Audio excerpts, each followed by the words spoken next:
7:01 p.m. Let's see. Welcome to the December 3rd, 2020 electronic meeting of the Environmental Commission. This meeting is in accordance with executive orders from the governor to effect social distancing and mitigate the spread of the COVID-19 virus. We intend to conduct this meeting similarly to an in-person meeting. However, please be patient if there are technical issues. Public comment will be via telephone only. To speak during any of the public comment opportunities, please call 888-788-0099 or 206-337-9723 and enter meeting ID 953-0253-5952.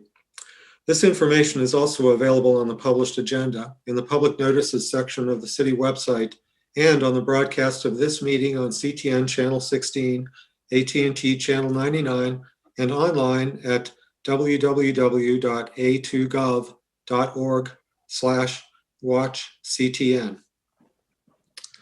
Thank you. Okay, Galen, do you want to let's do the introductions. First, we have the two council members. So let's go, and then we have Lily Ferris, who should be here.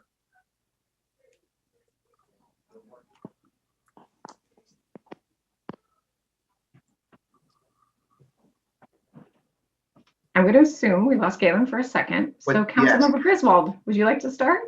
I'm sorry, I was by the door. That's okay. Councilmember Griswold.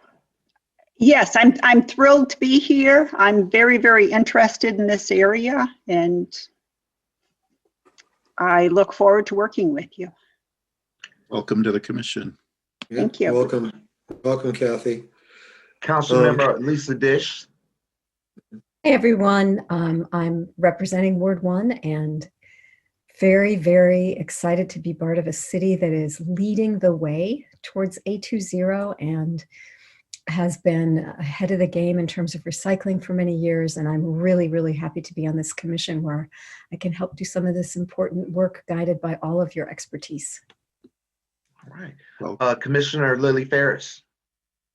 Hi everyone. Today is my first official meeting, and I'm really excited to be working with everyone. Awesome. Yeah, welcome, Lily. Sorry it took so long. No worries. Okay, those are the introductions. We see you, Steve. Ken, yeah, okay, good. Yeah, I'm on my iPhone 5. So if I get disconnected, I think is Rita there somewhere? If I get disconnected, I think I would like to transfer the chair responsibilities to Rita until I can get reconnected. Then we will get interrupted. Okay, great. So Galen, will you do the roll call? I sure will. Commissioner Graham. I'm here. Commissioner Skinner. Commissioner Skinner. All right. Commissioner Needham. Here. Councilmember Dish. Here. Commissioner Slavic. Commissioner Slavic. Oh, I see her, Galen. Okay. I'm here. Okay. Harry. Commissioner Apple. Commissioner Gibb Randall. Councilmember Griswold. Here. Commissioner Caluart. Here. Chairman Brown. Present. Councilmember Overpet. Councilmember Overpet. I'm sorry, Commissioner Overpet. I'm sorry about that. Commissioner Overpet. Commissioner Mursky. Here. Vice Chair Mitchell. Here. Commissioner Bundia. Here. And Commissioner Ferris. Here. All right. Okay. Excellent. Looks like we have a forum. Yes, we do have a quorum. forum. We have a quorum. Okay. So the land heritage statement. Galen, will you read the land heritage statement? Indeed. Got you, Galen. All righty. I acknowledge that the land the city of Ann Arbor occupies is the ancestral, traditional, and contemporary lands of the Anishinaabe, including the Ottawa, Ojibwe, Bodie-Wadme, and Wyandotte peoples. I further acknowledge that our city stands, like almost all property in the United States, on lands obtained generally in unconscionable ways from indigenous peoples. This taking of this land was formalized by the Treaty of Detroit in 1807. Knowing where we live, work, study, and recreate does not change the past, but a thorough understanding of the ongoing consequences of this past can empower us in our work to create a future that supports human flourishing and justice for all individuals. Okay, thank you, Galen. So let's go to the approval of the agenda. Is there a motion to approve the agenda? So moved. Second. Rita, John seconds. I can't see anybody. So if you agree to approve the agenda as submitted, please raise your hand. Okay. Are there any objections? Any no votes? Please say so verbally. Okay. Looks like it was approved. The agenda is approved as written. And So- excuse me, Steve, I Yeah. just want to acknowledge that Commissioner Overpeck just joined the meeting as well. Oh, yeah. Okay. Yeah. Okay. Hey, Beck. Thank you. Yeah, when I come on in the webinar mode, and it freaks me out. But eventually, I guess the webinar mode turns into this. So I've never seen that Right. before until I ran into this organization. Okay. All But right. hang So on let's here. so let's move on to the special presentations. First, we have Andrea Aiuto of the Bird Center of Washtenaw County. So Andrea, you have the floor. Good evening, guys. Thank you for having me. I am here. I'm going to share my screen here with you guys for a little presentation I made together to let you know who the Bird Center of Washtenaw County is. Okay.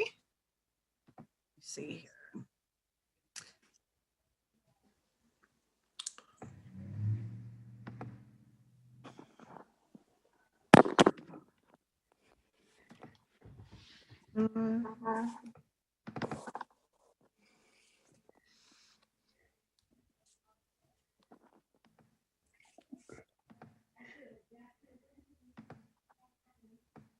All right. Why is it-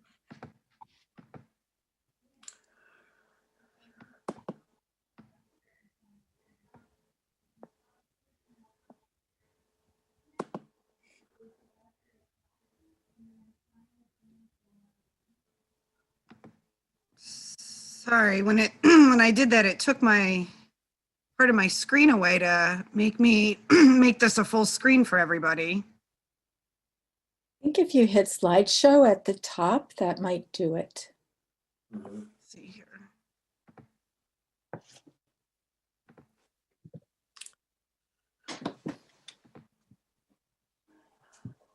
Did it do anything? Just No. go over to from beginning on the far left.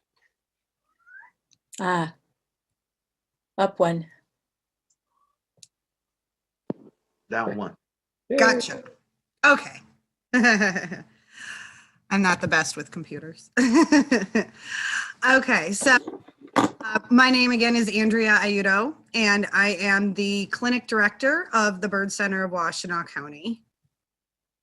The Bird Center of Washtenaw County is a 501c3 nonprofit charity organization that runs off of donations with no state or federal funding. We're located in a residential neighborhood. So we're located actually on Mary Street, which is off of Hoover, right near the IM building. And we have been there since 2012. The city has given us this building in in agreement that we move out for city elections. This building was built in 1903 and is one of the oldest buildings around in that area. We accept birds, and each year we take in birds, and the number is growing each year. And just as of this year, I've been doing our final numbers, and we're just under 1,400 birds in 1 year. So a little bit more about who we are. So we take in injured and orphaned birds. We commonly see hatchlings and nestlings that have fallen out of the tree, usually in the springtime at the beginning of the year. And then we, without the ability to re-nest them, people will bring them into us. And the fledglings that are usually injured off the ground from predators, since they have the inability to fly away, those are brought to us. And then injured birds that might have collided into windows or sometimes are hit by cars, those birds are brought to us. The most common reason birds come into our center, the top 3 would be cat attacks, collisions, whether that's a window strike or a car, and then nest or tree destruction. We commonly see pesticide issues and just a lot of different issues with that are caught in like substances. We get a lot of birds that are caught in like oils from like car shops around in Ann Arbor. So people will bring us those birds. We treat all medical cases with veterinary prescribed medication, provide oxygen and fluid therapy, and provide supportive care. These birds get vitamins when they're young and get live enrichment with diets, with insects, crickets, all that sorts of good stuff, and give them as much supplements that we can as they would have in the wild. Here's a few photos of an example of birds brought into us. Again, I am the clinic director. I'm a licensed rehabilitator, federal and state licensed, and I'm also a veterinary technician of close to 15 years. I do have staff that works with us. I took over in 2017 as the clinic director. Our founder, Carol Ackerloff, was with us and retired, and I took over the position after I spent a few years volunteering and then became employed. We have staff. We get a lot of our staff from the University of Michigan for students that are involved in programs such as environmental sciences. That's one of our largest ones that we get students from. We also get students that are going into conservation, biology, and also pre-vet students that are going to Michigan State. We also depend on our volunteers, which are one of our biggest helps. So we educate the public a lot. That's one of our biggest things. So we do that through our social media platforms, different brochures, handouts, and different ways to spread our mission and goals. We do a lot of public fundraising events and yearly events with different organizations. We're involved sometimes doing public events with Creature Conservancy, Leslie Nature Center, and even Barn Sanctuary, which is right outside of Ann Arbor. We speak at different schools.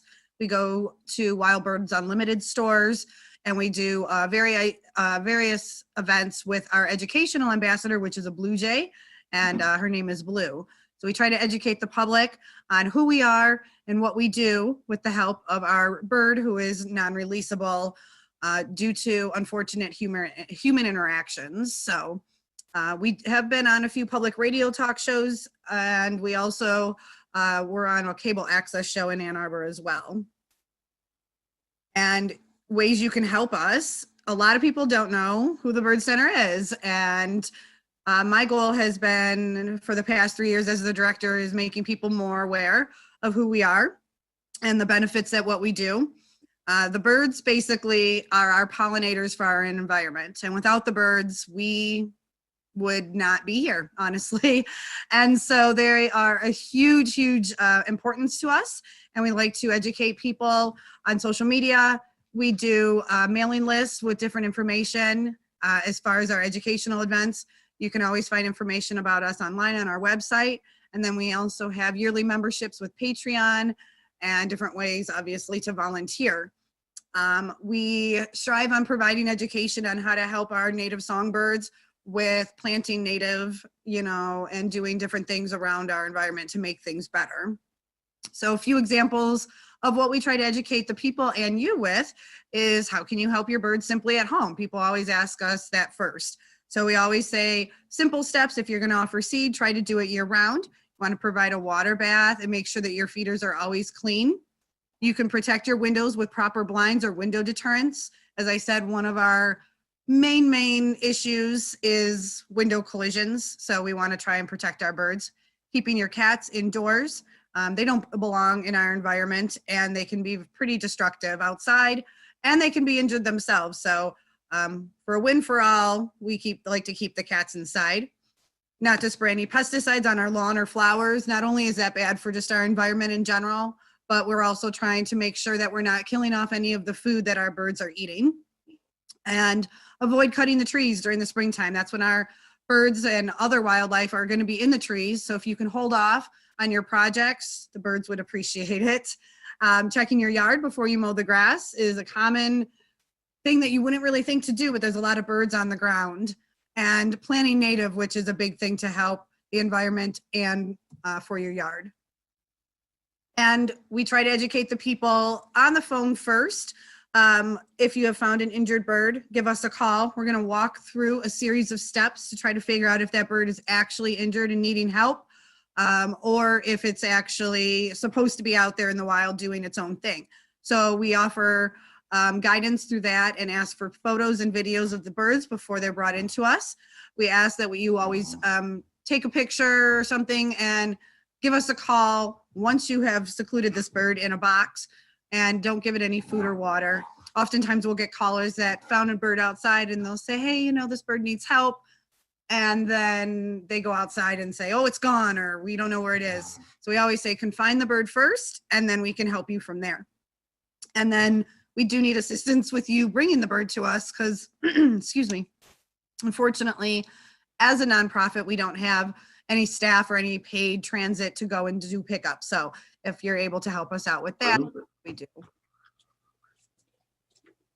And that's kind of a really rush speed through chat about who we are and what we do in the long run. So our goal obviously is to rehab and release as many native songbirds as possible with the aid of, providing education with these birds and help with our environment. So that was me fast. I can usually talk and do this whole thing in like an hour. So it's really little topics. Yeah, thank you, Andrea. No, that was You're welcome. That was an excellent overview. And I presume your website, what's your website titled? It's birdcenterwashina.org. Okay. And then on Facebook, we're Bird Center Washtenaw. Okay. Great. Are there any questions for Andrea? I have one. This is Rita. Yes. Hi, Rita. Hi, Andrea. That was a great presentation. And I just wanted to comment on your last picture. Those were chimney swifts, right? They are. Were you the one that talked with Dana about the chimney swifts? Yes. I'm so excited that you're actually a specialist area, group in rehabbing chimney swifts, right? And they're such a special bird. They're one of my absolute favorites. I fell in love with them when I first started at the center. And I now get all my education on chimney swifts from an actual specialist in California who works with a variety of swift species. And she's given me all the information on how to take care of them properly. And each year our number is growing. Most of the time chimney swifts come into our facility because people have them fall to the bottom of their chimney and don't really want to bother getting them back up. And I will say they are one of the hardest birds to re-nest, only because you have to get into a chimney or climb on a roof, and we don't want anybody to hurt themselves. So the numbers are growing, and this year we had 25 of them come in, and we're definitely going to try and arrange something with you in the spring and or summer of next year and get to see them release. We usually go to I'm completely blinded on the name of the school. Mac Elementary. That's the name. Yeah. Yep. So that's where we typically release the majority of our swifts because they have one of the largest colony in Ann Arbor. And Yeah, they're a wonderful species. They're incredible to take care of, and I love them. Yeah, and they do a lot for us in the environment, right? In terms of eating insects, and yeah, they fly nonstop from morning till night. That's why you will never see them, and they get up as high as you can possibly think. They eat all of our bugs for us, and so that's why they're important. And especially with the pesticides, usually. The cool thing about them, that's what I'm like too excited to talk about Swift. This is why they're cool, and I'll just say this one fact. They can sleep when they fly, and that they don't stop in the day. They sleep in flight, they eat in flight, and they fly all the way to the other side of the continent without a problem. And they are magnificent little creatures, and we are very happy to have them. We also specialize in swallow species and hummingbirds. So a lot of people from across Michigan, because there's only honestly about 5 songbird rehab centers that see birds in Lower Michigan. And we're one of the only ones that specializes specifically in songbirds only, and with these guys. So we get referrals from Michigan with these guys. So we have really good success rate with them. And just continue to hope. Okay. All right. Are there any more questions for Andrea? You'll have to speak up. I can't see anybody else. What's your annual budget? Annual budget is roughly about $130,000 a year. And that's off of donations. And we have maybe 2 to 3 established grants that we get yearly. And then maybe random ones, but typically off of donations. I have another question, Andrea, just about release options. When I talked with Dana, she had thought that there might be some opportunities for us to coordinate with the city, to coordinate with you in terms of possibly some locations in town that might be city property that would be good places to release birds. So I'm just kind of suggesting that we continue a conversation if that hasn't been done yet. Yeah, it'd be wonderful. We usually try to release a lot of our birds back to their original site if it's safe. I mean, commonly these birds are coming in because they're injured in that area, but if we can get them back to their original habitat, we'd like to. If not, we try to release commonly at the Botanical Garden. We release at the Arbor, we release at Gallup Park. Those are usually the main ones that we like just because of the habitats in general. Okay. Yeah. Thanks. Okay. All right. Any other questions or comments? Okay. Well, thank you, Andrea. Thank you guys for having me. I appreciate it, and keep up all your amazing work that you guys do. Yeah. Thank you so much. All right. Have a good evening. You too. All right. Bye-bye. Bye. Okay. The next item on the agenda is Missy Stoltz, Office of Sustainability and Innovations, department presentation with a resolution in support of energy principles. Missy, you have the floor. Thank you so much, Chair Brown. Well, hi, everybody. I don't have a slide deck for today because I just want to talk to you following the practice that we put in place in the commissions where we're presenting an idea and then give a month for people to comment and reflect. And the idea would be we'd come back in January with this. But I want to give a little bit of context. As we're moving forward with A20, we have a lot of actions related to energy, which makes a lot of sense when you look at our emissions profile. So we've been working on our renewable energy strategy, and we have a number of pathways that we have mapped out, we've been working with partners on, but overall, what guides that are a series of principles. And we are presenting those principles to you today in draft format, hoping we can have a little discussion and you can follow up with us offline. And then in January, we would love to have formal adoption or support from this body of those principles. And the intent is we'll be doing this with a number of different commissions and then going to council, hopefully in February, asking for formal support for these principles, which will give us really the policy guidance in terms of which actions we actively pursue in our energy quest and which ones maybe aren't the priority for our community. So I'm going to present the principles as we have currently drafted them. This comes from best practice research. It certainly comes from the development of A20 and the conversations that we had with community members. And again, these are just draft, but and first introduction of this. So don't worry. I doubt anyone had a chance to look at this. But there are 6 principles, and I'm just quickly going to articulate them and very much look forward to any conversation folks have. The first, of course, is A20 is about reducing greenhouse gas emissions. So finding solutions that do that. And that may seem pretty self-evident, but we do want to name that front and center. And I do also want to articulate these aren't in priority order. So they just happen to be listed in this way. We can always rejigger them if that feels important. The second principle is focusing on enhancing the resilience of our people, our community, and our natural systems in the work that we do around a renewable energy future. And you can see underneath in the resolution before you, the draft, there's further articulation of what we mean by this. And so this was one I'll name, thinking about things like microgrids and thinking about where we can have redundant power supply and prioritizing emergency service personnel in terms of microgridding or battery storage, thinking about our low-income neighborhoods and what resources they rely on. And so as we're thinking about where to deploy first and how to deploy batteries as we're ramping up battery technology, this would guide our decision-making in that space. The third is making sure our choices are grounded in equity and to the fullest extent possible, avoid placing any additional burdens on low-income and minority populations.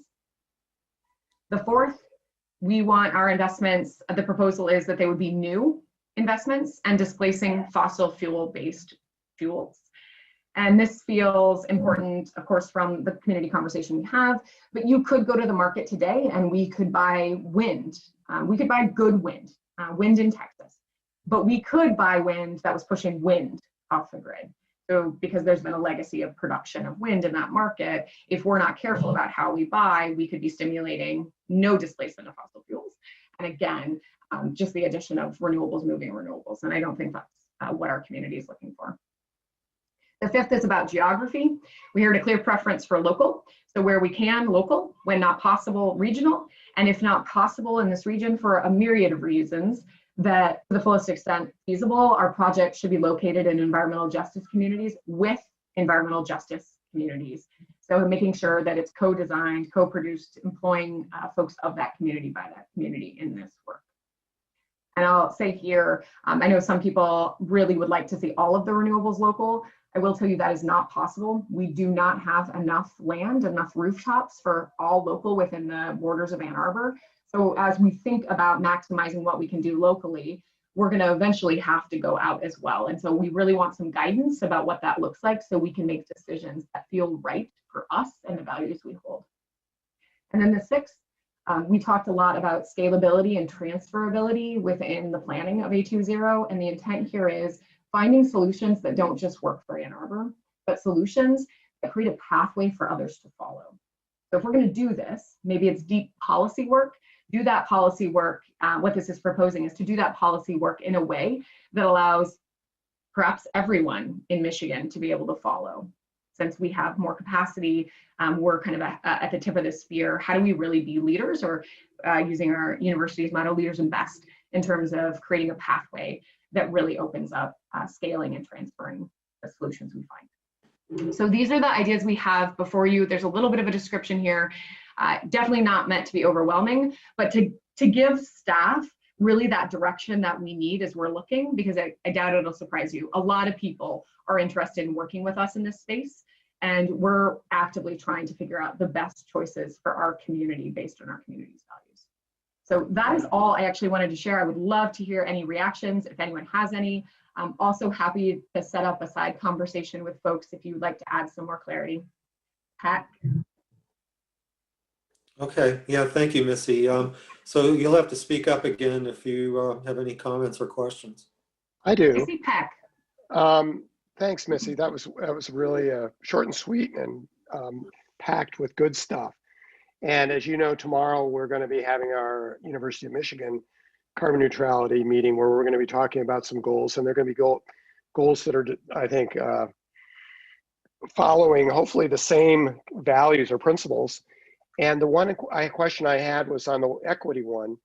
I think you're right. We want to make sure there's no extra burden on populations that are typically exposed to the extra burden. But I think we could expand that to include greater benefit for. So for example, when we go and if we do try and purchase power to offset carbon emitted in Ann Arbor, we'd want to add, hopefully, a desire to benefit communities of color or low income that have heretofore been getting the extra burdens. And I think we could do that, and as you know, and I just wanted to clarify that. That's great. Thank you for that. Thank you. John? Yeah. Steve, is it okay if I call people out since I can see them? Are you Oh, yeah, comfortable with that's that? fine. Go ahead. Okay. Okay, John, I see you. Sure, yeah. Let me state my thanks too for putting this together, really thoughtful. Could you talk a little bit more how you envision the principles guiding the work? Do you see this more as kind of like a soft approach? We'd use these and think about them, or something perhaps harder that, you know, anything would need to meet some set of these principles before being supported? Yeah, it's a good question, and I would actually love to hear your thoughts and how best to apply it. I can say it's absolutely it's already a soft principle. It's already kind of in us in terms of how we're thinking about this.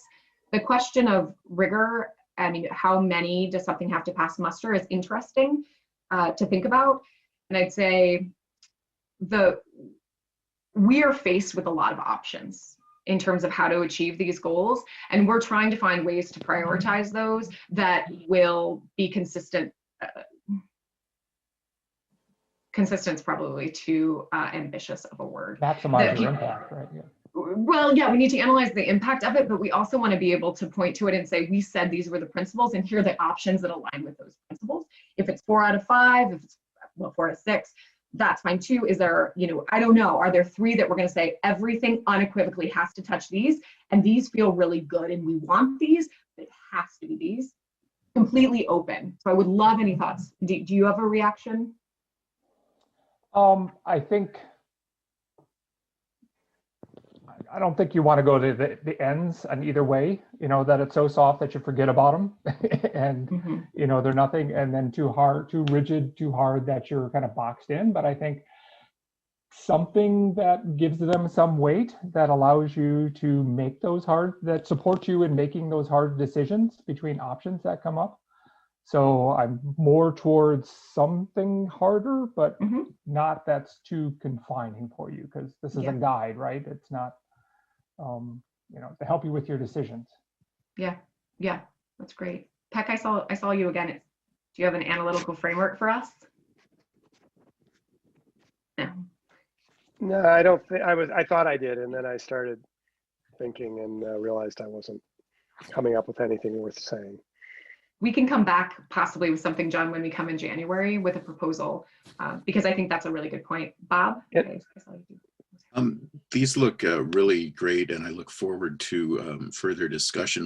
One thing that hit me just at first glance, also on the equity piece, you might want to consider a slight rewording there.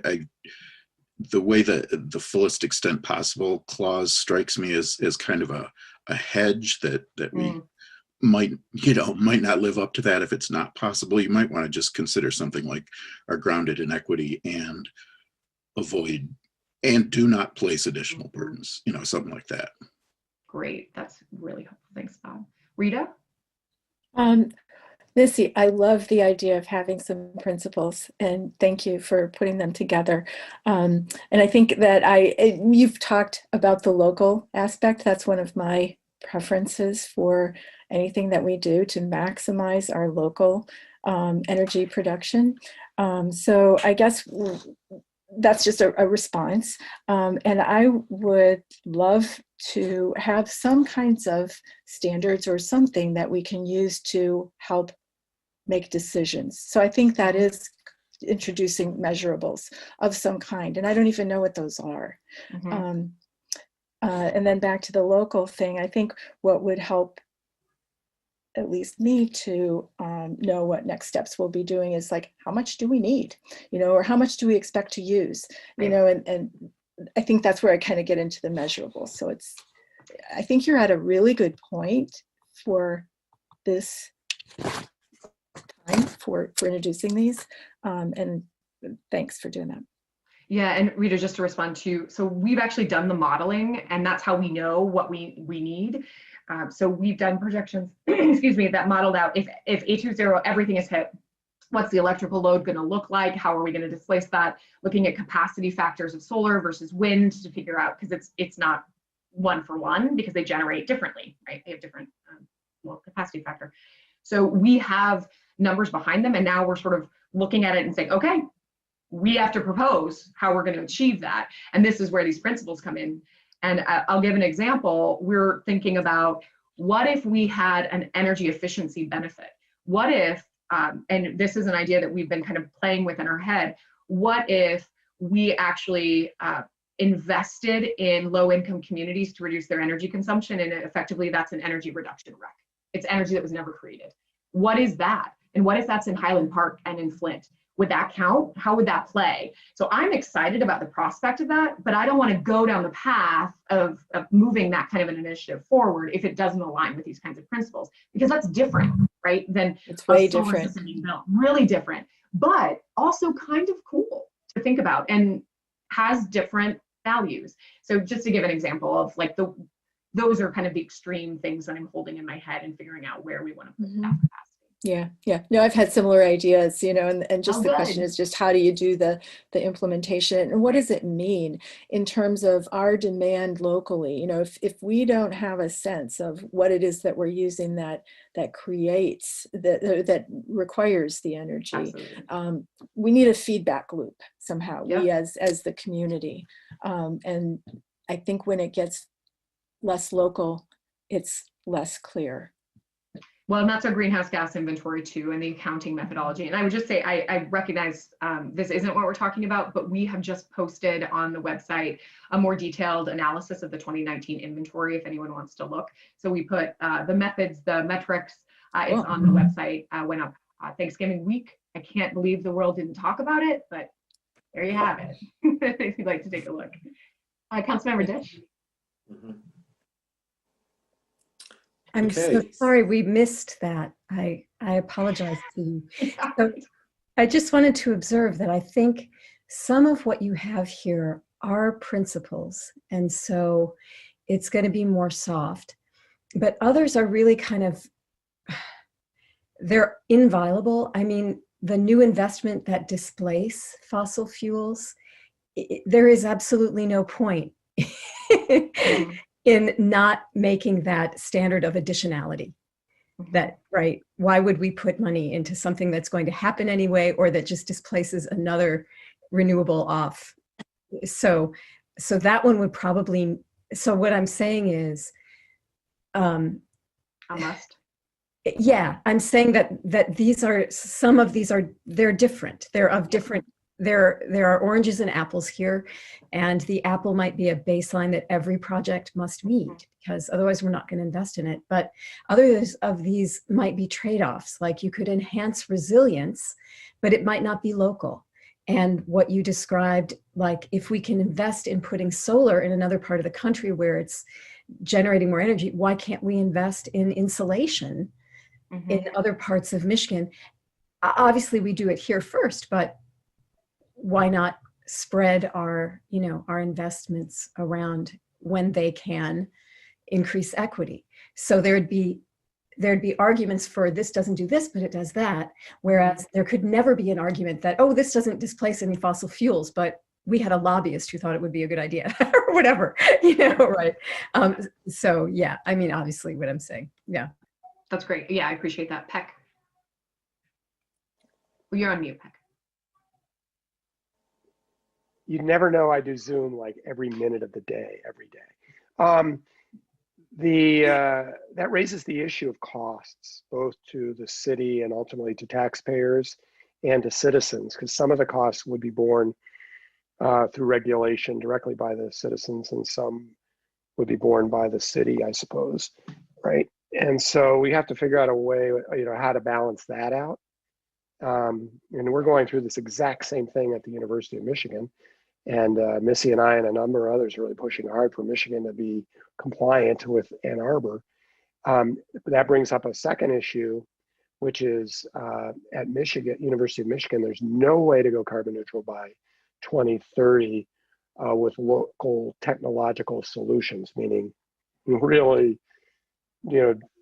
getting free of fossil fuel and other types of emissions by 2030. So we're pushing the idea of purchasing credits or offsets, using that term loosely, that would allow us to do it earlier. And at the same time, while we're doing the technological fixes. So in the end, we're carbon neutral, but we're just carbon neutral a lot earlier. And the reason I bring that up is not just to meet Ann Arbor's goal, but also because ultimately, perhaps one of the most important justice issues is the speed with which we do this. Because as long as we're doing it slowly, there are communities in the United States and around the world that are situated near fossil fuel polluting locations, power plants, and they're suffering. But also climate change itself is increasingly affecting the world and disproportionately affecting some people over others. And so one of the most important things to do is to do this fast. So that raises another issue, which is, should there be a principle of speed? In other words, we could wait until 2029 because we think there's going to be some great technological advance. But really and I know what your answer is, no, we're going to start right away. And there should be an extra weight placed on quicker for environmental justice reasons. But remember, we got to somehow balance this out against equity and cost and a bunch of other things. So I think both the University of Michigan and Ann Arbor have to come up with what folks here are asking for, which is a more of a decision tree or a rubric for decision making, which is certainly doable. I just can't come up with it off the top of my head. Yeah, Peck, thanks. He named a lot. I see you, John. He named a lot of things that we really are sitting with at the UM Commission on Carbon Neutrality, the President's Commission on Carbon Neutrality. And there's this kick, right? That if you start offsetting now, that's just less money that you have to invest in on-site, but that's not a bad thing because you're reducing emissions. And so this is inherently what we're trying to get at in these principles is, are we sprinting at local emissions reductions as fast as possible? And then we bring offsets in at the tail end with whatever we don't hit. Do we flip the narrative now and do offsets? If I'm going to write an RFP for offsets or building new renewables, what are the things I'm asking for? I'm asking for environmental justice community. Am I asking for it? Like, what am I don't, right? Like, I want to make sure that when I go to the community and say, we did it here in this way, in this place, people are like, yes, we did. And so just sharing, sorry, John, over to you. I'd like to support Peck's statement. And if I may quote the former chair of the Energy Commission, Wayne Appleyard, the way he put it is that we need to minimize the area under the emissions over time curve. And if you look at, for example, what the university is doing, not to pick on the university, but you can probably say that about a lot of entities in the world as a whole, is we've known what we needed to do. Mary Sue Coleman set a target, and we're not doing anything even close to a linear reduction to get to the minus 25% by 2025. We're going to be introducing really significant reductions here with the central power plant and with the PPA with DTE relatively late in the process. And those are the kinds of things that I think Peck is saying we need to think about and balance. It's just, as you have both pointed out, it's one of these things that we have to balance with a number of different principles. As Lisa's indicated, some are sort of black and white, and then other ones have to be balanced against each other. Thanks, John.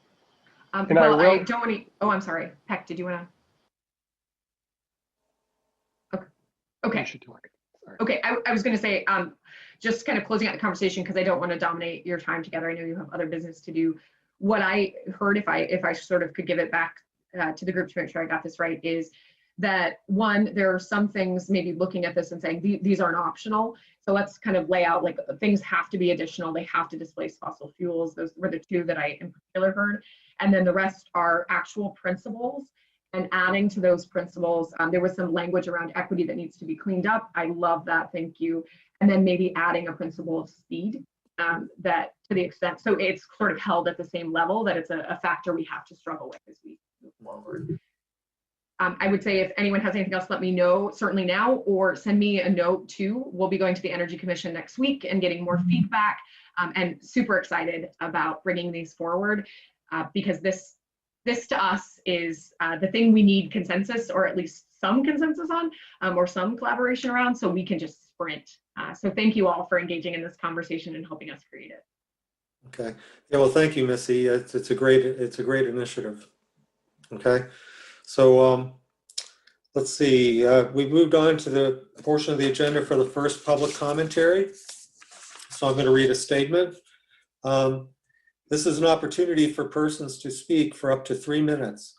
Please call 1-888-7888-0099 and enter meeting ID 924-0253-5952.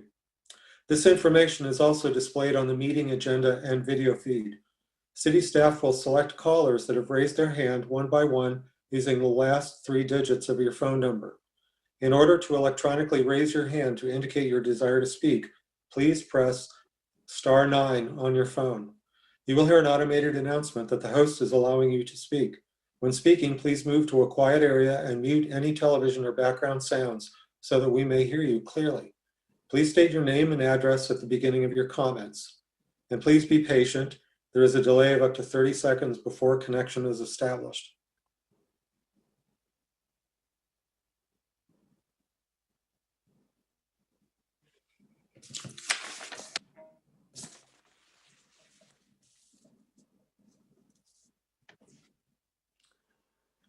Hey, Galen, is there anybody in the queue yet? Yes, we have caller 411. Okay, great. So caller 411, please go ahead. State your name and address. Chairman Brown, can you hear me? Yes, I can. I think we all can. Oh, very good. Glad to hear that. This is James Demore, and I live at 2771 Maplewood Avenue in Arbor, Michigan, 48104. I live in the 3rd Ward. I'm calling you tonight to speak in support of a resolution that's before you in support of the floodplain management overlay zoning district ordinance. I appreciate the work that Jerry Hancock has put in regards to this issue, and I think it's a great overlay that's something that's coming before the city. I think it's a great idea. I'm glad that we're moving forward with it. And I've had a chance to look at the resolution before you tonight. I love the language that's there. It's forward thinking and requesting the city to do more work. I think, as all as you know, the issue of climate change, we have greater uncertainty in terms of large stormwater events, 1% events, 0.2%. It's just something that we have to really prepare for, particularly as we deal with climate change. And despite the fact that growth pressures on the city are continuing and ever continues to develop and grow, the issue of protecting our flood plays and the flood fringe is important for the issues that you have discussed. Just to credentialize myself, I'm a former member of the City Planning Commission, and I was that body's representative to Allen's Creek Greenway Task Force. So I'm familiar with the efforts that were being discussed this evening as a result of it. And something to keep in mind, too, as we move forward with this, as even though there are buildings in the flood fringe, over time, they become more untenable. It's not something that's a burden upon the city. It's just something that we do in terms of forward thinking, and I'm glad that the city is doing this. And I don't have anything more in terms of eloquence to say, so I'm going to mute my phone and say thank you very much for the opportunity, and thank you. All right, thank you, James. Galen, is there anyone else? There are no other hands raised. Okay, well, let's move on to the approval of the minutes then. So this is an unusual situation. We have we have the minutes of 4 previous meetings today due to various technical glitches. So why don't we go in order and start off with September 24th? I think, given the circumstances here, I think people have reviewed the current minutes that were drafted by Galen. So if you have any suggestions to amend those minutes for September 24th, please speak up now.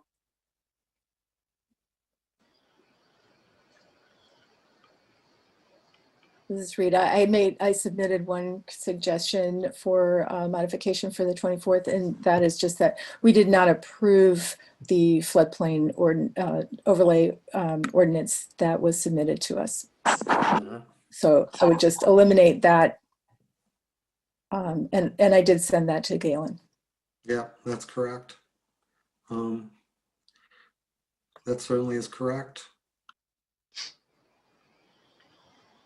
Okay, Galen? I have a comment / question. As both Steve and Galen know, I submitted a number of minor revisions, I would say, for the most part. I don't know that I need to go through all of them. Steve, I think you acknowledged that that they need to be made. So I don't know how you want to handle that, but Yeah, yeah, I think it's important that everybody gets a chance to look at them. But to me, they were all just clarifications and expansions. They really didn't add anything. So unless somebody objects to that, I think we'll just have Galen incorporate them, and then I guess we can vote to approve them with those amendments. Really, there were just a few clarifications here and there, such as what Rita just suggested. I know it's very unusual, but this seems to be, I'm happy to hear any objections. Okay, hearing none. I think that's what we'll do, Galen, is why not, for all 4 of these sets of minutes, why don't you make those minor corrections, and then let's see, and then send them out to the commissioners afterwards. But I think we can approve them in principle now. I don't see any reason to delay this any further if there are minor corrections. So is there a motion to approve them with these minor amendments? So moved. second. And this applies then to all of the minutes or just to the 24th? We might as well do all 4 of them. I agree.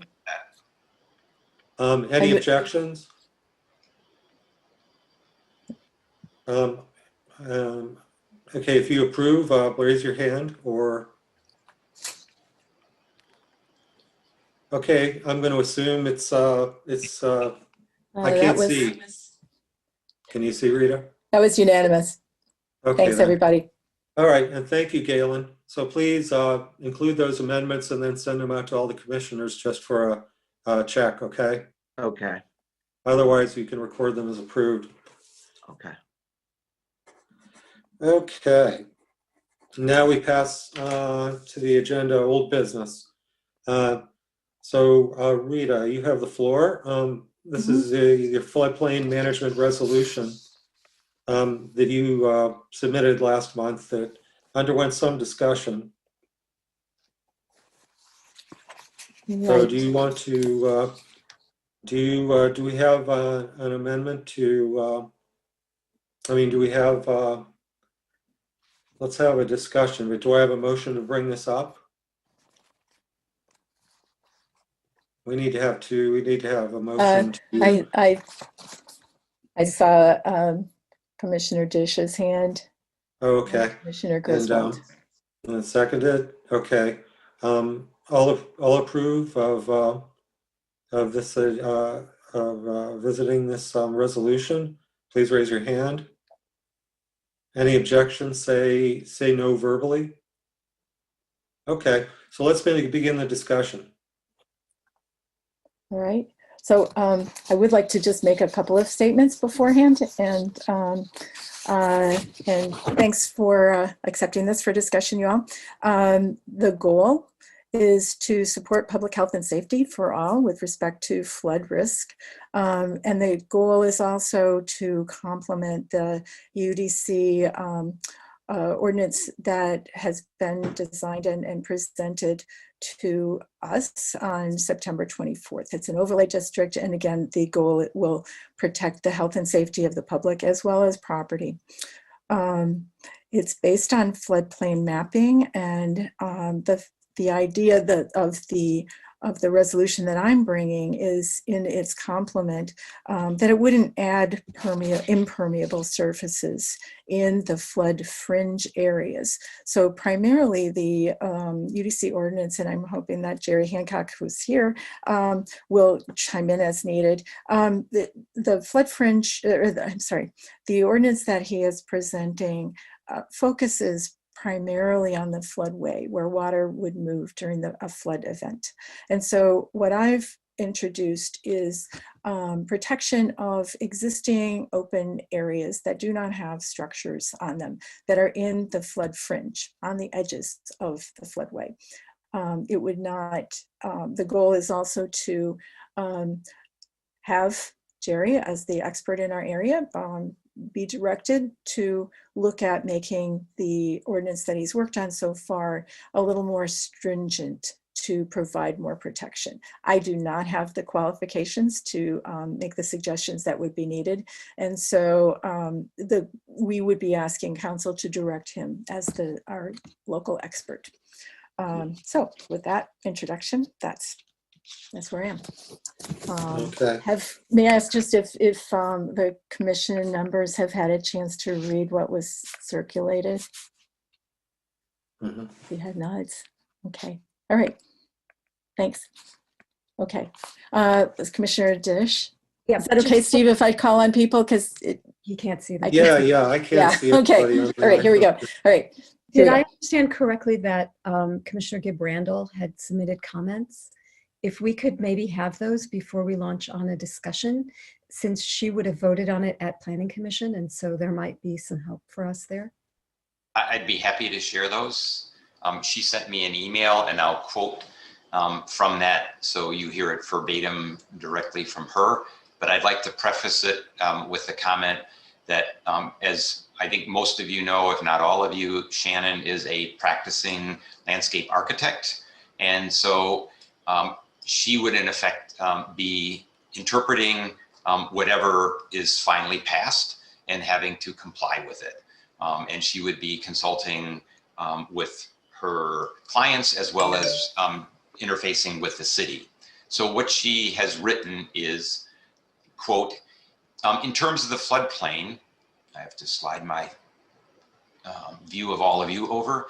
My concern is that the word construction in the third resolve clause is too vague, as it could mean regrading a site, putting a pathway, or building a rain garden, all of which may be perfectly appropriate in the floodway or flood fringe.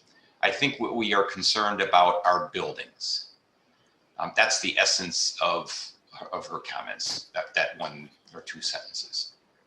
And I think, just while I have the floor, I support that. I think we need to be clear so that people like Shannon, so that any designer that's looking at what is finally passed by council is really explicit in terms of what is allowed and what isn't. Thank you. Thanks, John. I think that's a good comment. Thanks. So I would suggest inserting the word building before the word construction in the resolution. In which section? Last resolve. Last resolved. Or possibly construction of buildings. How about the construction of anything that increases flood risk or decreases, you know, any decreases resilience. I mean, I don't know the language because I'm not really good at writing ordinances, but or anything like that. But there are probably a number of things that could be built there besides buildings that would create a greater flood risk. And that's what we were trying to mitigate here. And I just want to say, as a climate scientist, that precipitation is increasing in this region. We're confident it will continue doing that, as will the intensity of the precipitation. This is why we're seeing more flooding in, for example, Detroit and on farmlands and things like that. This is connected, no doubt, to the high lake levels in the lakes, but it also is exacerbated by the fact in states like Michigan and communities like ours, a lot of the flood infrastructure and planning was designed by good engineers for a climate that no longer exists. And that I hope that we also at some future time as a city really take a closer look at our stormwater systems with climate change in mind, because otherwise we're going to have other surprises. This is a very good ordinance or suggestion here because it is being proactive in reducing our risks. Thank So you. the definition of building. Jerry, oops. Sorry. Yeah.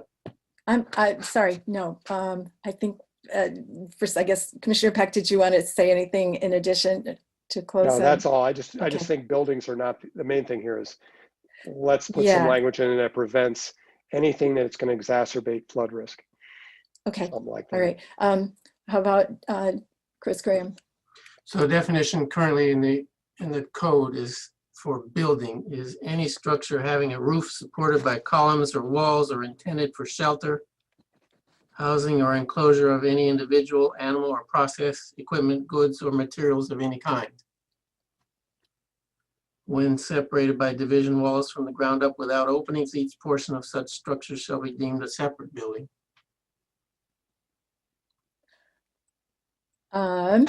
Okay.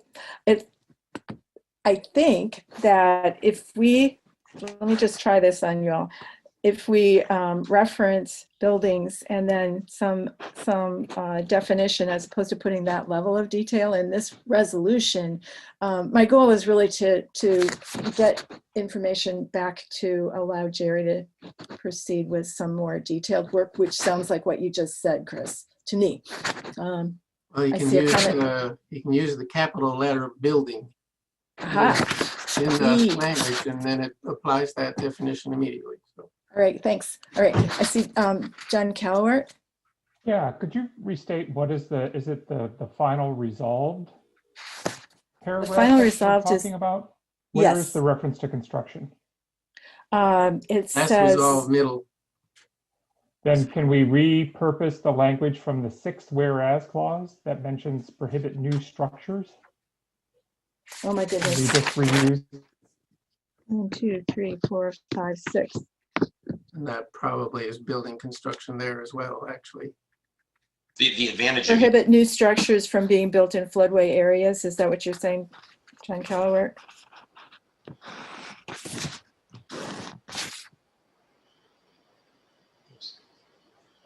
I think we probably should use the word buildings because structures, and this is where I probably need help from Jerry, structures could be like a fence. I agree. And in the ordinance that's proposed, we use buildings because that's the intent, is to prevent buildings, particularly that are going to be occupied by people. And there's some other language that gets at structures and more of a performance measure, like by not allowing things that cause a rise. So I think buildings is the term you're looking for. And just like Chris said, as long as you capitalize it, there's already definition in the UDC for that. Mm-hmm. Okay. All right. So in terms of answering the question, John Coward, then it would be to substitute instead of the word construction, prohibit new buildings in the flood fringe areas. Yeah. I don't see him. I think he stepped away. Oh, there you are. I'm sorry. John Keller, did that address? I can't hear you. So sorry. I was kicked out and then brought back in, so I didn't hear anything okay. after I stated my suggestion. All right. Did you want to add anything to it? If we just put the word buildings in the last resolved clause in substitution for construction. That's fine. Thank you. Okay. All right. Any other hands? Comments? John Mursky. Picking up, I don't have it right in front of me. I'm looking at all of you, but I think John said the word structure is used early in a resolved clause. And as was pointed out, structure could also apply to that we don't have a problem with. So maybe we want to use buildings in buildings in there too. I agree. Okay. Thanks, John. Yep, that's the 6th whereas. Yes, I found that. So, yep. All right. And I want to call out a couple of things that I would like to change. And if I need to show my screen, I can. In talking with Jerry, that I would like to substitute in that 6th whereas instead of the building code, I would like to substitute the words state law. So it would be whereas the City of Ann Arbor has developed a proposed floodplain management overlay zoning district and regulations and revisions to the Unified Development Code to reflect requirements of the state law that apply to floodway areas and prohibit new buildings now from being built in floodway areas.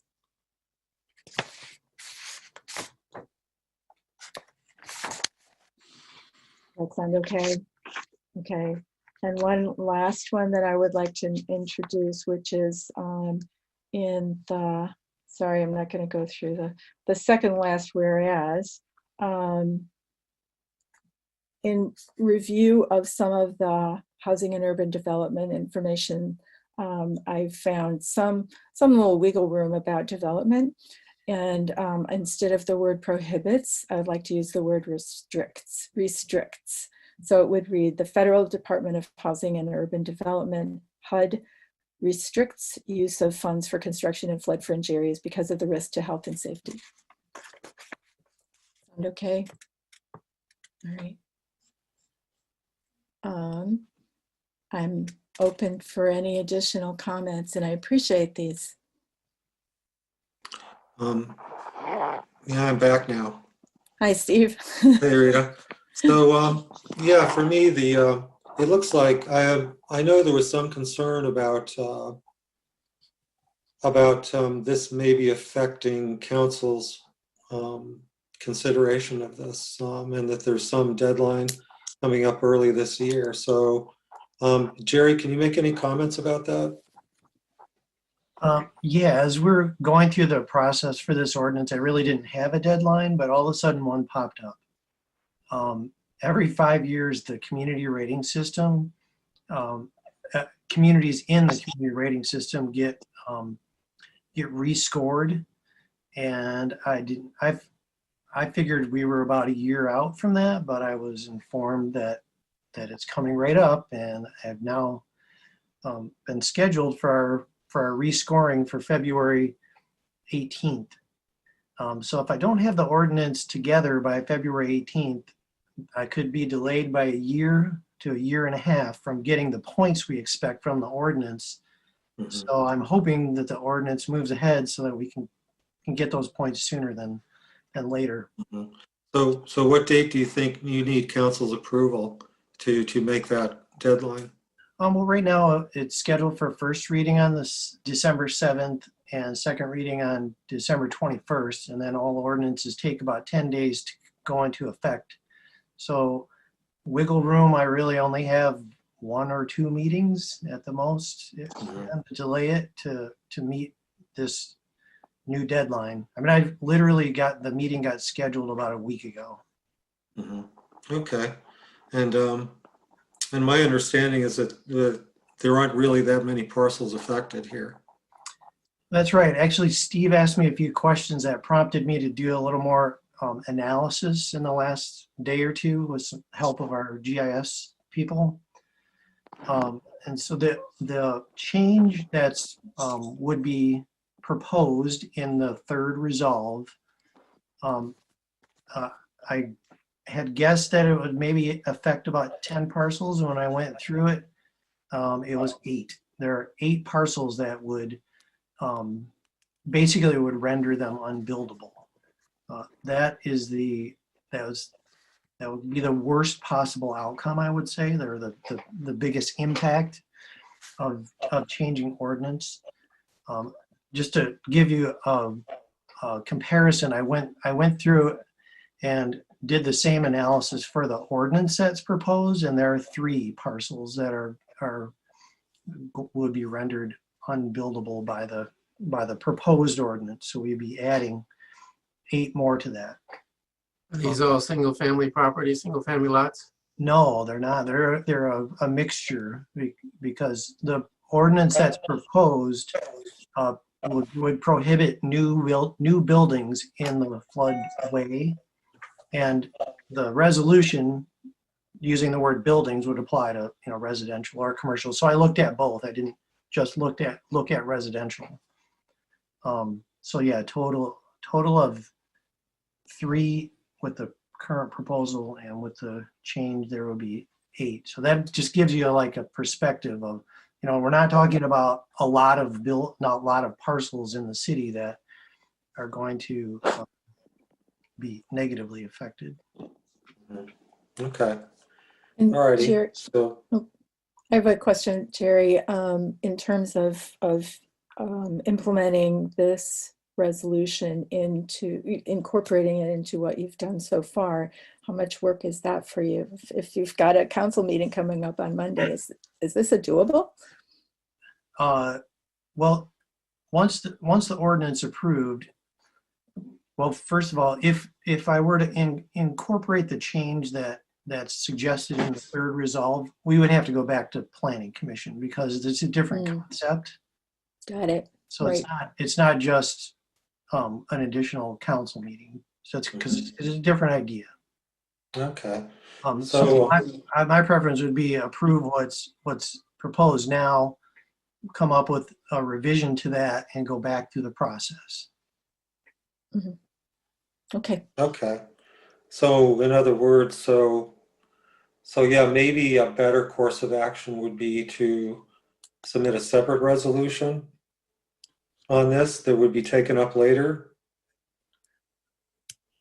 I'm trying to feel my way here. That it seems like there might not be enough time right now to go through the Planning Commission and then go to for council consideration. Is that correct? There is some risk there. I have a process question. My understanding is that council often gets resolutions and language that are modified actually then in council meetings.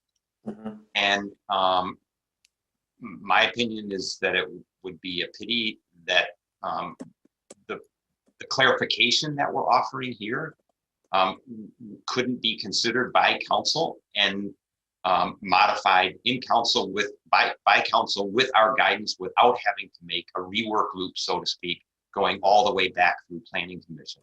I don't know if, for example, Councilmember Griswold could comment on that, but it seems to me we're essentially advising council to potentially tweak this without having to go all the way back and make an entire rework loop. That seems reasonable to me based on how council has functioned. I don't know if there are any specific requirements because it involves the Planning Commission, or you're saying anything that would involve the Planning Commission we would save for a second resolution at some future date. Is that correct? That's what I was proposing as an alternative. If okay. So just minor tweaks at council. That seems realistic to me, and given that we've got a tight deadline, I definitely support that. And Okay. Councilmember Dish has her hand raised electronically. Is that? How do you do that? You click on participants and it gives you the option. Mhm. So Zoom, zoom. yeah, I think I have a process question too, because as I read this this resolution, the order of the resolved clauses are, there's the first one that just says you support the overlay district. The second one recommends that City Council approve the proposed floodplain management overlay zoning district and regulations ordinance. So the second resolve clause says approve this one that has already been drawn up, and then it says, and then please request staff or instruct, I don't know actually, which we actually do, to strengthen that that ordinance. So I'm a little bit lost exactly about, so this ordinance wants council to approve it and then change it in such a way that actually it has to go back to planning commission. So I am not sure if this ordinance completely makes sense to me, because I'm not sure if these changes are so extensive that we can approve the ordinance and then ask for this kind of change. I'm totally happy to do that, but it was something that confused me when I read the ordinance. Yeah, that's kind of where I was coming from. So I think, so Kathy seems to think that it's okay to do this within council during the readings. I'm a little, sorry, here's my hand. Yeah, Chris. I'm a little bit bothered about fast tracking this. I presume there are private owners of the 5 additional properties that become unbuildable. Mm-hmm. And there's economic impact on them. Mm-hmm. And maybe that's okay, maybe that's not okay, but it ought to be carefully addressed. And yeah, it seems like a due process question, you know? Yeah, I think Jerry's suggestion that we recraft this resolution for our next meeting and then put it in the hopper for a revision, a later revision, to go through the process and get this one that is on the table done and signed and sealed and delivered to the council promptly would be the best course. Mm-hmm. So what you're saying, Chris, is that we should keep the first 2 resolve clause and then put the third for a second? Yeah, I'm sure the council would like to hear from us, and that'd be a good way of doing it, and then do a new resolution that requests up the line that more work be done as possible for staff to do it. Okay, or I guess an alternative would be to say, for the third resolve clause, the Environmental Commission recommends that City Council consider strengthening the floodplain management overlay zoning district to prohibit new construction, but that would leave it up to the council's decision. And they could choose to defer it or not. Get the suggestion on the table right away. Mm-hmm. Okay. What do other people think? Carrie has her hand. I don't think you have to change the language of the last resolved. Seems to say that, actually. Say it again. It does seem to say, it seems to be approve what you got on the table, but please ask for another process to do a minor, or maybe it's a little more than minor amendment. Seems to be asking that. Yeah. That's, at least it's quite correct.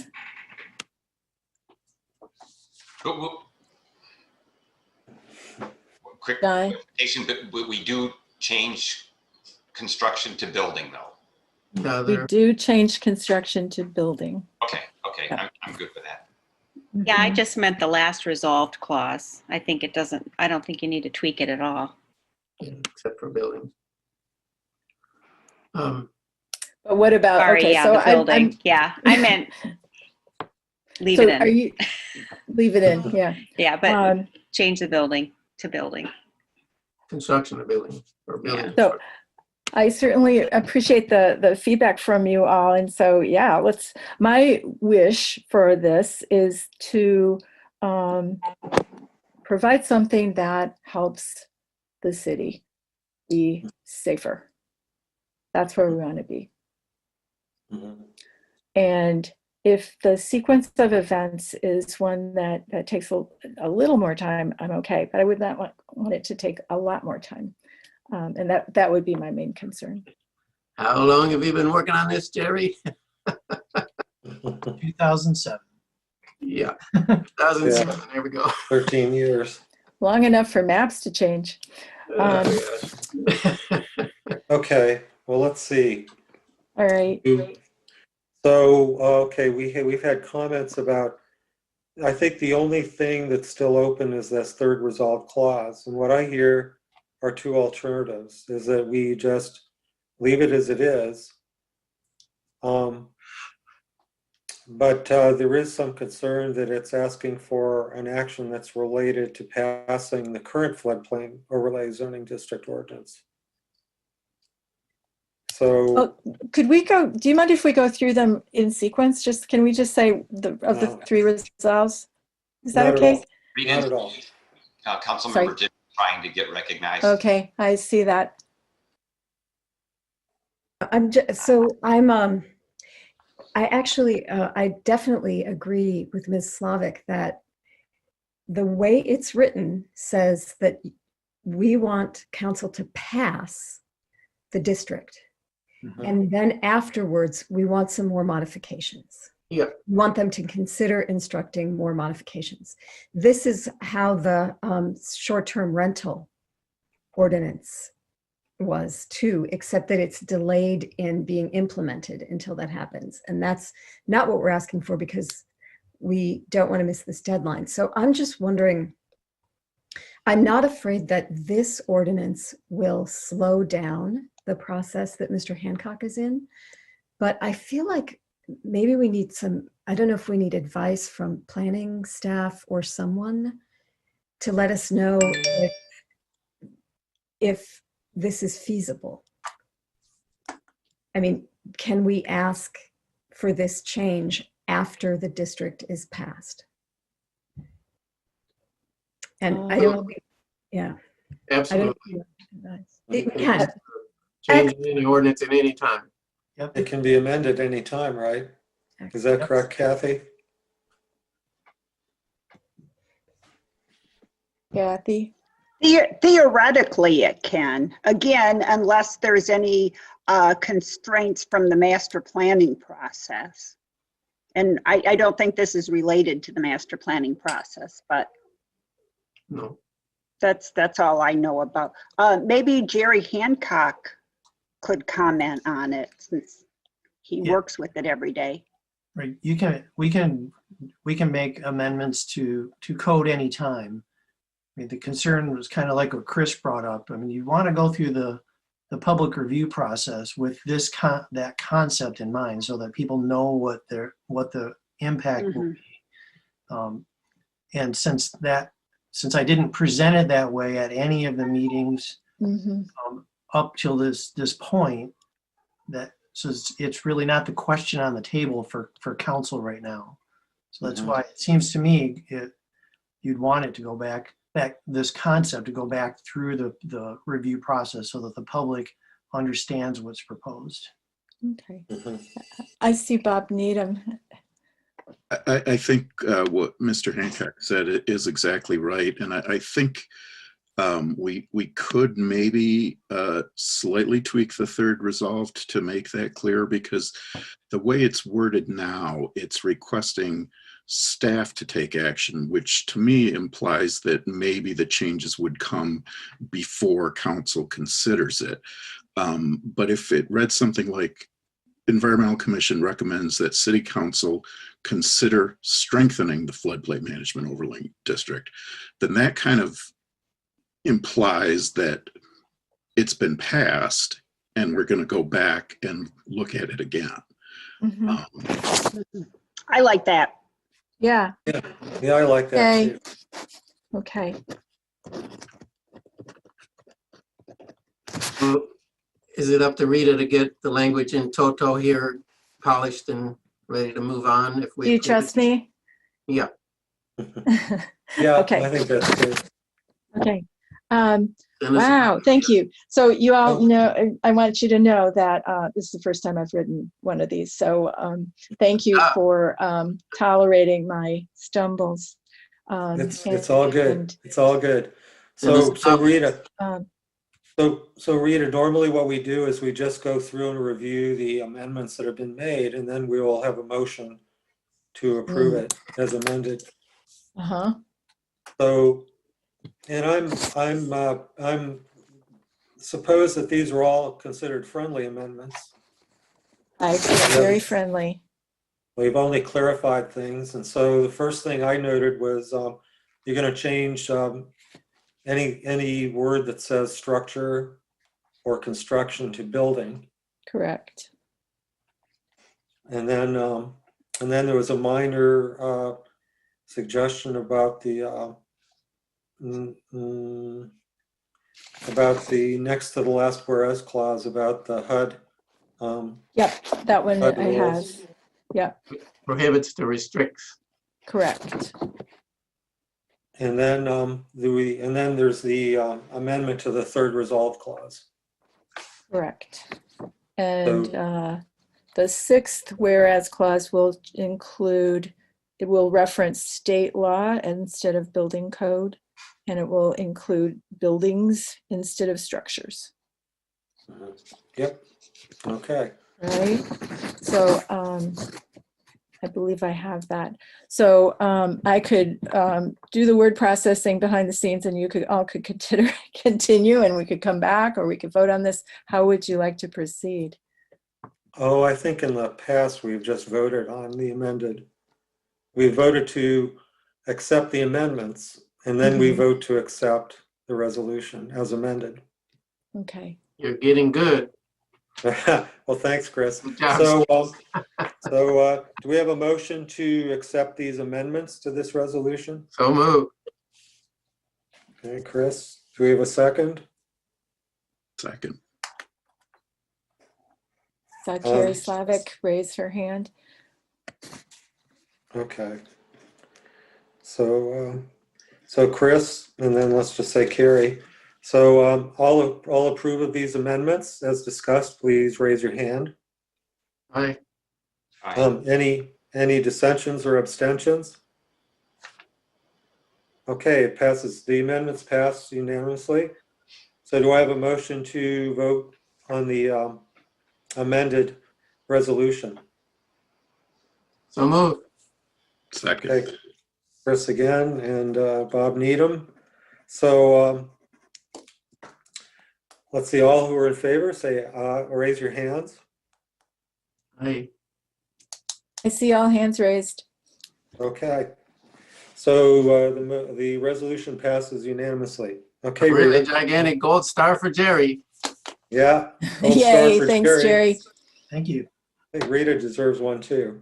Yeah. Thank you, Rita. So let's, Rita, why don't you distribute the amended document now, just so everybody has a final look at it later.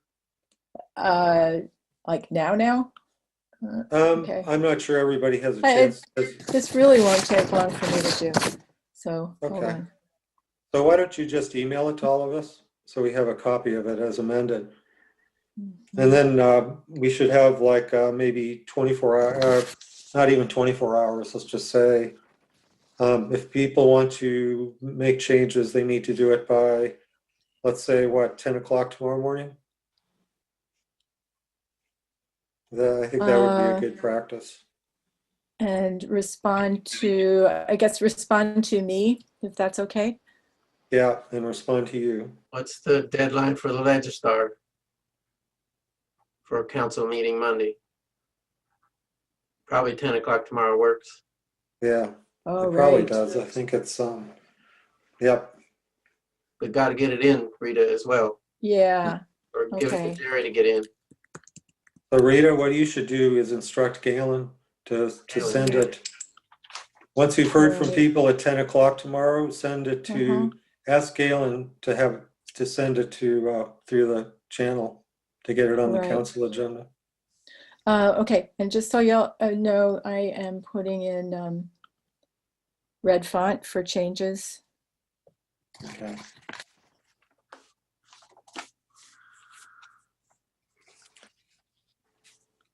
Okay, let's see. Do you mind if we move on to the Please next do. item on the agenda? Mhm. Do you mind if we That's move great. on to the next?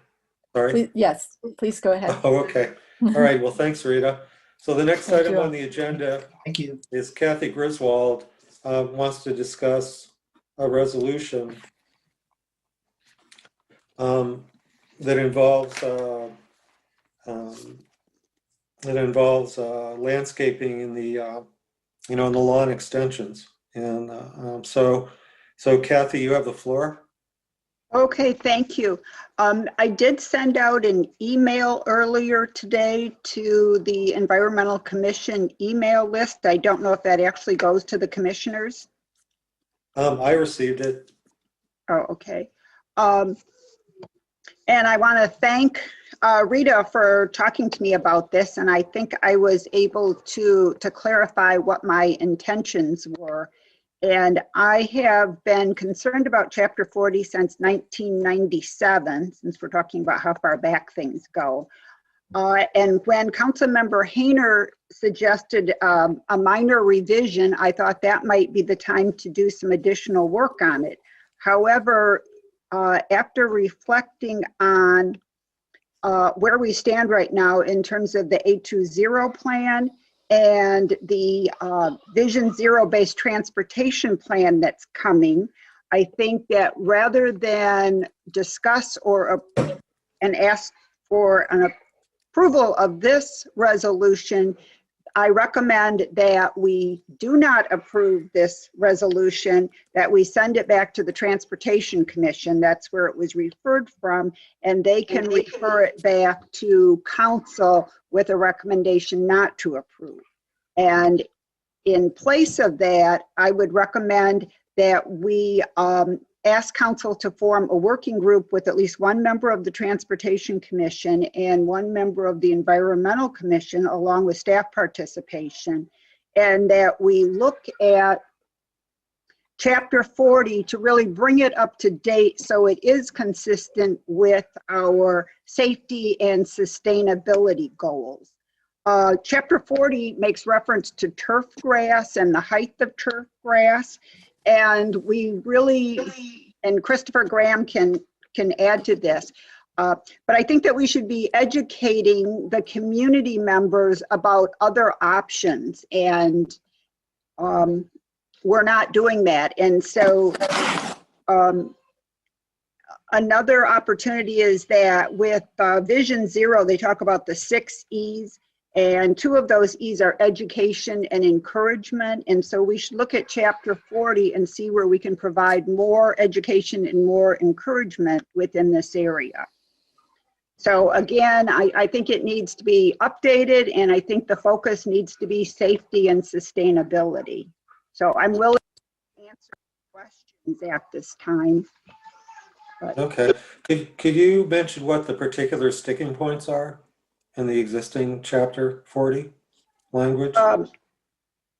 Yes, there's inconsistency right now when staff, after Councilmember Hayner made the recommendation for some changes in, I think it was on private property, then a staff member went through and read the ordinance and realized there were inconsistencies regarding the use of the term lawn extension. In one place it was deleted. Just wording about, in one place it referred to vegetation 8 feet from the road surface, and another one it was 8 feet vertical height from the road surface. So a lot of them were minor, but I think that this is an opportunity for staff to clean up the language and then to, again, include more education and encouragement. And another area is the sight distance triangle. And that's the area at intersections that allows people to be able to see around the corner, not only to see an oncoming vehicle, but more importantly, to see a pedestrian or a cyclist. And right now, we're making a reference to some federal standards that are in a manual that is not available online to the public and costs $200 or $300. And so the only way to even get to get access to that is to go down to City Hall and look at it. And so I think that this could be a little more user friendly. Another area is a reference to planned natural areas. And we already had one lawsuit because someone had a natural area on the side of their property, but someone else complained that it wasn't planned. It was an unplanned natural area. And so the city went to court and we lost because it would be very hard, I think, to differentiate between a planned natural area and an unplanned. I mean, I have read, pardon me? Oh, yeah. That's clause 3:3:16. Yep. So, yeah. I mean, I have red twig dogwood that have grown. I have a blue spruce tree that just popped up. I have many redbud trees. And so should I differentiate between the ones that just grew naturally versus the ones that I planted? I don't think so. So that's another area where we know that the language would not hold up in court, and so we need to modify it. Okay. All right, Kathy, thanks. Are there any questions for Kathy other than mine? Oh, there are. Oh, okay. Christopher? Raise your hands.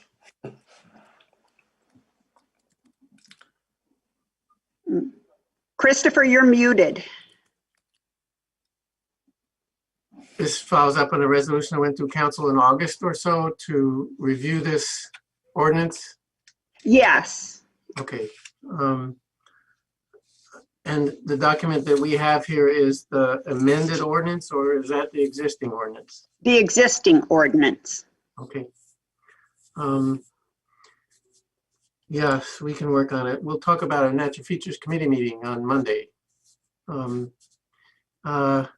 other concern to add to this. I had a client in the last years of her life who has had for decades a native plant front yard on a cul-de-sac. And a neighbor complained about knee-high daisies and a bluebell. And okay. Called the city zoning person, and the city zoning person came back out and told this woman to cut the weeds. Oh, yeah. Okay. I was furious. I think we want to eliminate anything like that. I don't think we want to differentiate between a weed and a non-weed. I mean, well, your current ordinance does. Yes. Yeah. And it's important that the people who are implementing it are trained. Yes, I agree. My client would not let me debate, or I would have gotten deep into this with the ordinance enforcing person. But because she, as I say, was very weak and getting to the end of her life. This is it really is a matter of education, not just for the public, but for our own staff and how they interpret these things. Okay, that's a good point. Yeah. So Kathy, what's your ask is to get do you want the commission to pass a resolution today to send it back to, or what's your ask here? And John had his hand up. I don't know if he has a question first. Sure, thank you. It's clarification, maybe something Steve is asking for too. Your email referenced R20342, which isn't on the agenda, but we were given the chapter 40, and I'm not certain, that's not a resolution, so I'm trying to understand what action you're seeking here. You mentioned vote no, but I don't see that resolution in our agenda.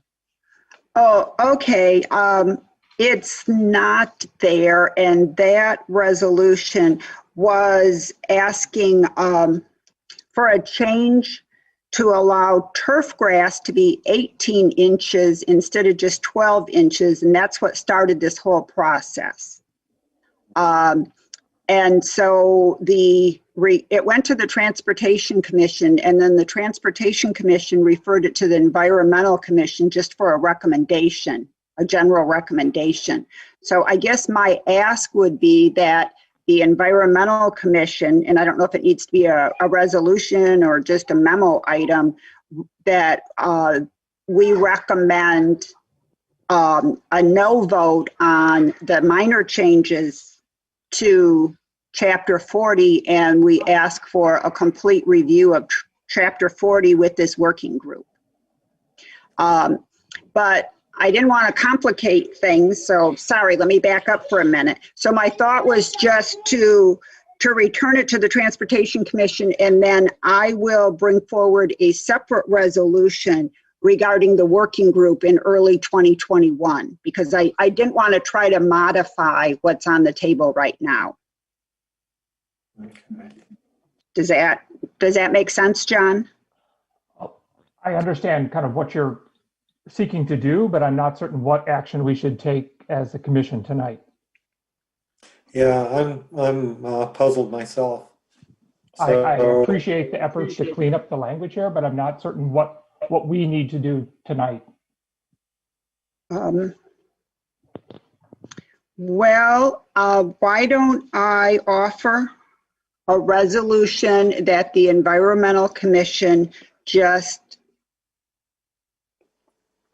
refer the resolution back to the Transportation Commission with a recommendation that that council vote no on any further work on Chapter 40.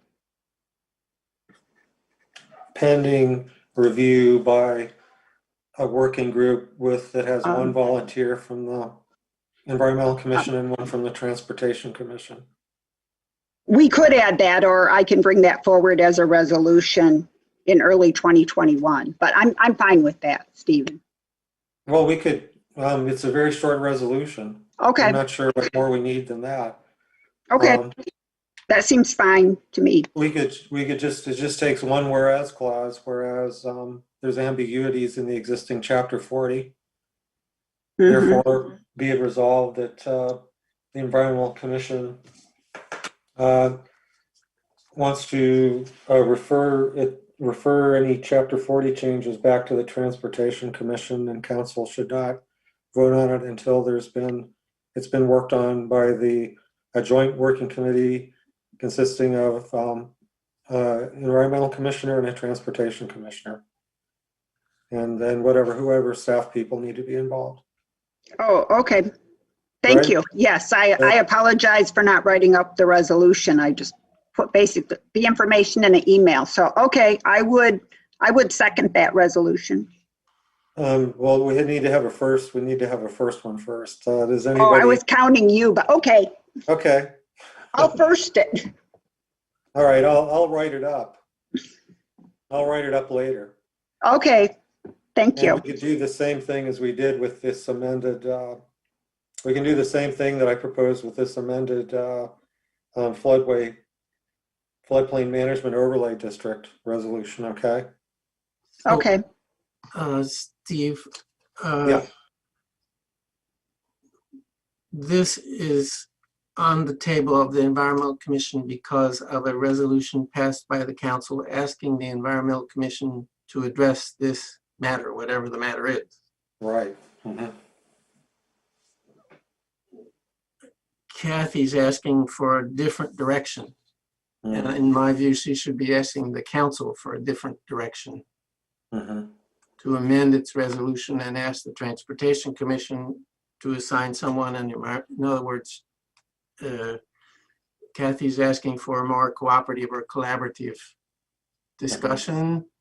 Apparently this problem came from the transportation folks to the council, and then the council put it in the Environmental Commission's lap in August. And so here Okay, we can are. I just say it initiated from a council resolution from Councilmember Hayner, and then I recommended that it go to the Transportation Commission. But the council sent it to us. Yes. So you would like it to go, so you really need to deal with the council and ask them to send it to the Transportation Commission, not with us. It's not our duty to redirect their request. Okay. Yeah, I think that's a great point. I don't think we have the authority to refer it back to transportation. I don't like their idea, so I hope we are able to get involved. But Yeah, no, thanks a lot, Chris. Thanks a lot, Chris, for that clarification.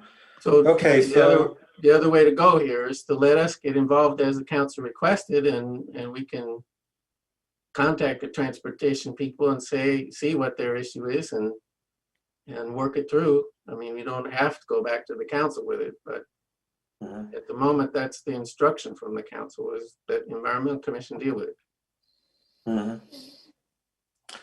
Okay, so let's see what the proper course of action would be.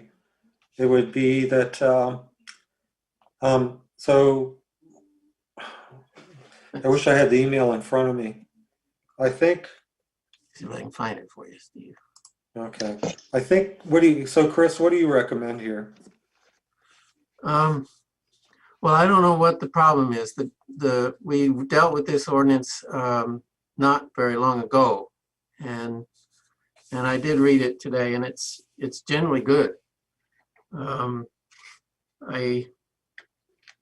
If the only issue the transportation people was raising was that the height of plants in the street lawn should be 12 inches max, then I disagree with that, but we can discuss it. And of course, it depends on where and what the plants are.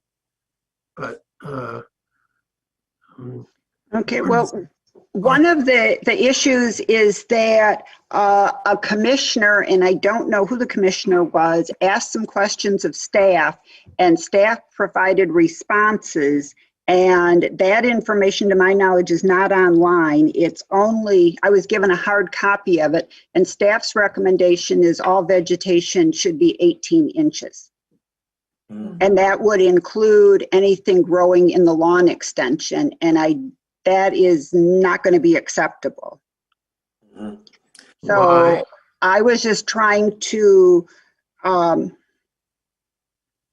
stop this process because it seems to be sequential, and bring forward another resolution that would focus on updating Chapter 40 to be consistent with our sustainability and safety programs. Okay. All right, so it seems like this resolution should be to council, Okay. right, to reconsider this. Well, And, what are we going to do? Say, no, we don't want to do what you asked us to do? Yes, that's correct. That it needs a more comprehensive review. And who would do that? A member of the Transportation Commission, a member of the Environmental Commission, and staff as appropriate, with expertise in the new transportation plan that hasn't been formally adopted yet, as well as the A20 plan. Well, then I would suggest going back to the council and asking them to amend the resolution that was passed in August. yeah, that seems like the proper course of action in my limited knowledge, Kathy. Okay. Okay. Now, but we can. I think we're all in general agreement, with your request. So, and Chris has volunteered to bring it up for a discussion in the Natural Features Committee, wherein I think we'll probably find a volunteer to work with the Transportation Commission. So that's okay. I don't see any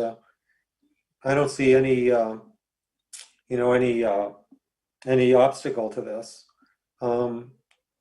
So So what should we do here? Should we just, should we send a memo or something like that to city council? I feel like or we should write something back, you know, that And a memo may be sufficient. I don't think, and one of the issues is that we have 5 new members on city council who don't have a history of this, other than maybe Lisa, you do because you've looked at it as a member of the Environmental Commission. Yeah, and so. A memo, I think, would be fine. Okay. It would be extremely helpful to have whatever documentation was presented to the council to trigger this request to study this chapter. Okay, so Kathy, as Yes. chair, why don't you send me the details about what the council resolution states? Okay. And then I will draft a memo, and I will just send around the Environmental Commission for their general comments, and then I will forward that. Okay. I did. And I'll try to do it by Friday. I did go and look at the resolution passed in August, and it's not helpful to illuminate what is driving this. And could I just note that I didn't receive the email, so Councilmember Griswold's email. So.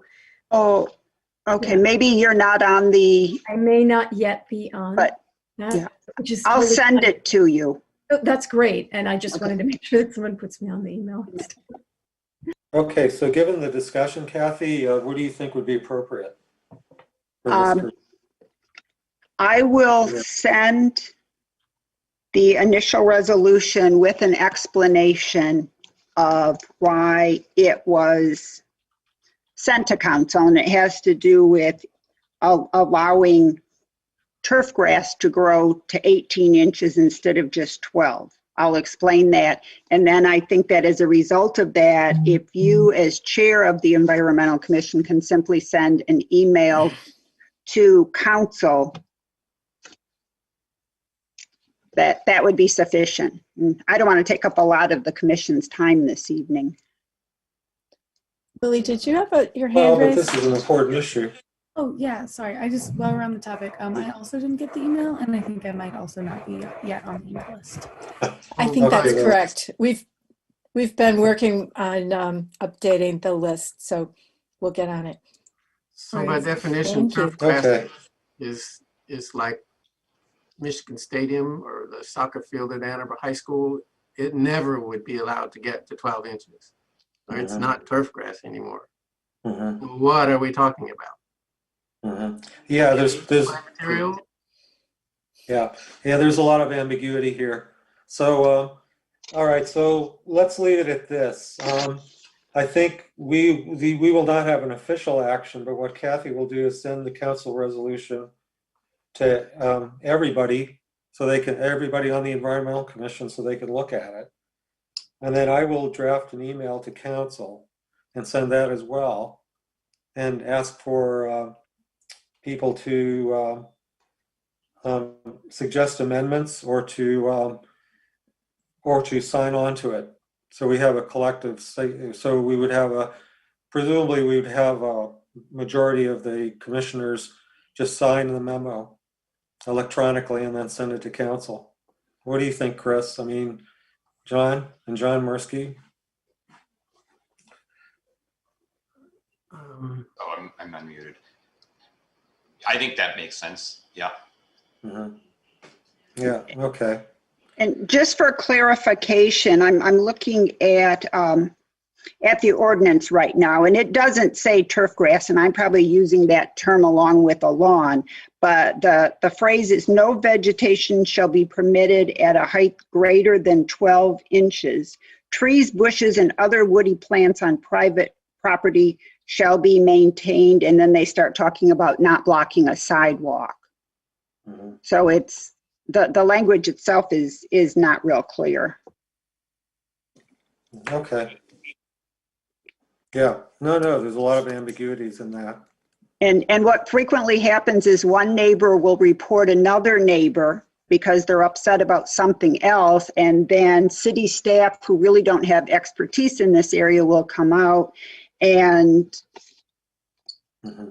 and issue a potential fine if work isn't done. Yeah, it's worth a clarification and some education about this. Okay. Thank you.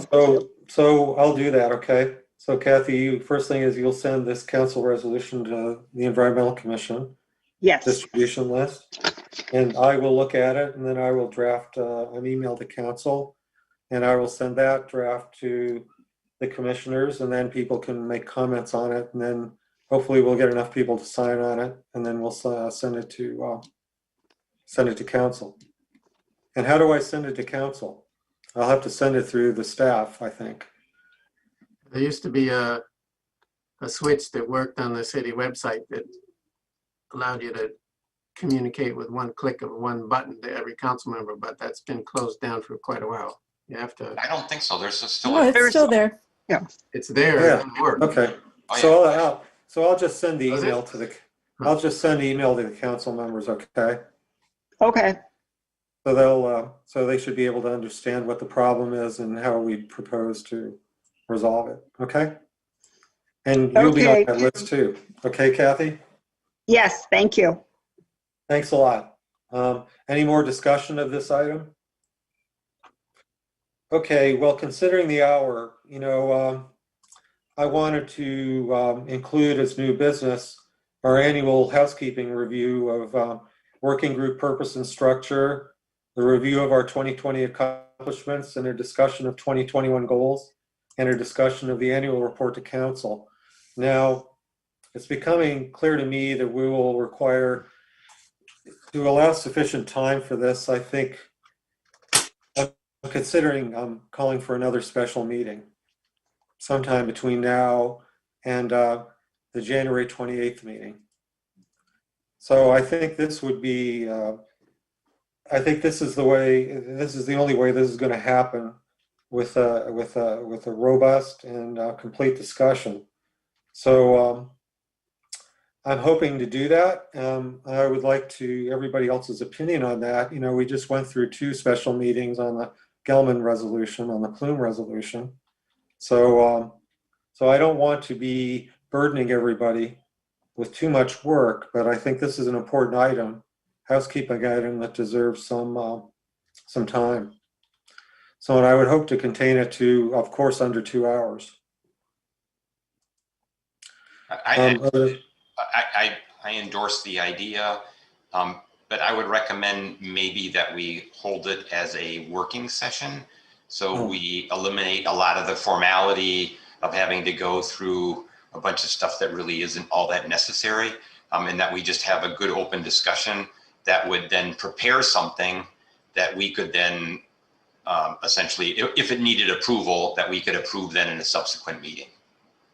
Oh yeah, I'm sorry, John, that's what I meant. It would be a working session, not an official meeting.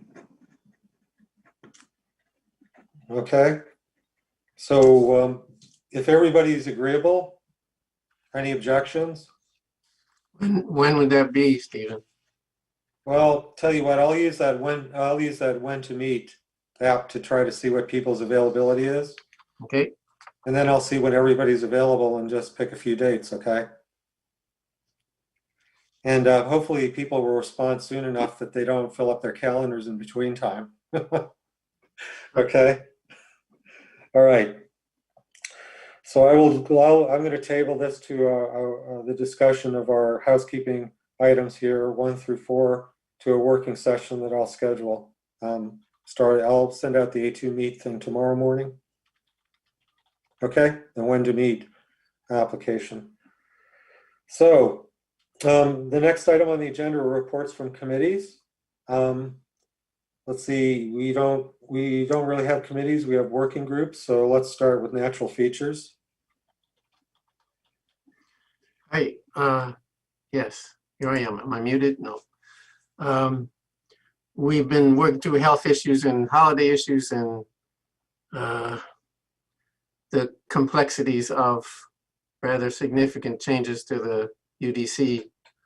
I just printed another batch of really significant step up in that process this afternoon.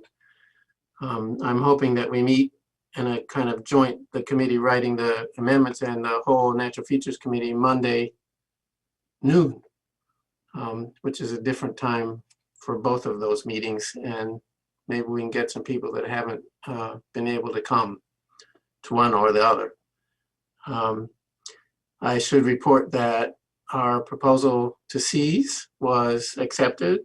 Not that we've been chosen by students to do the work yet, but that at least it will be in the hopper for their client project fair on January 26th.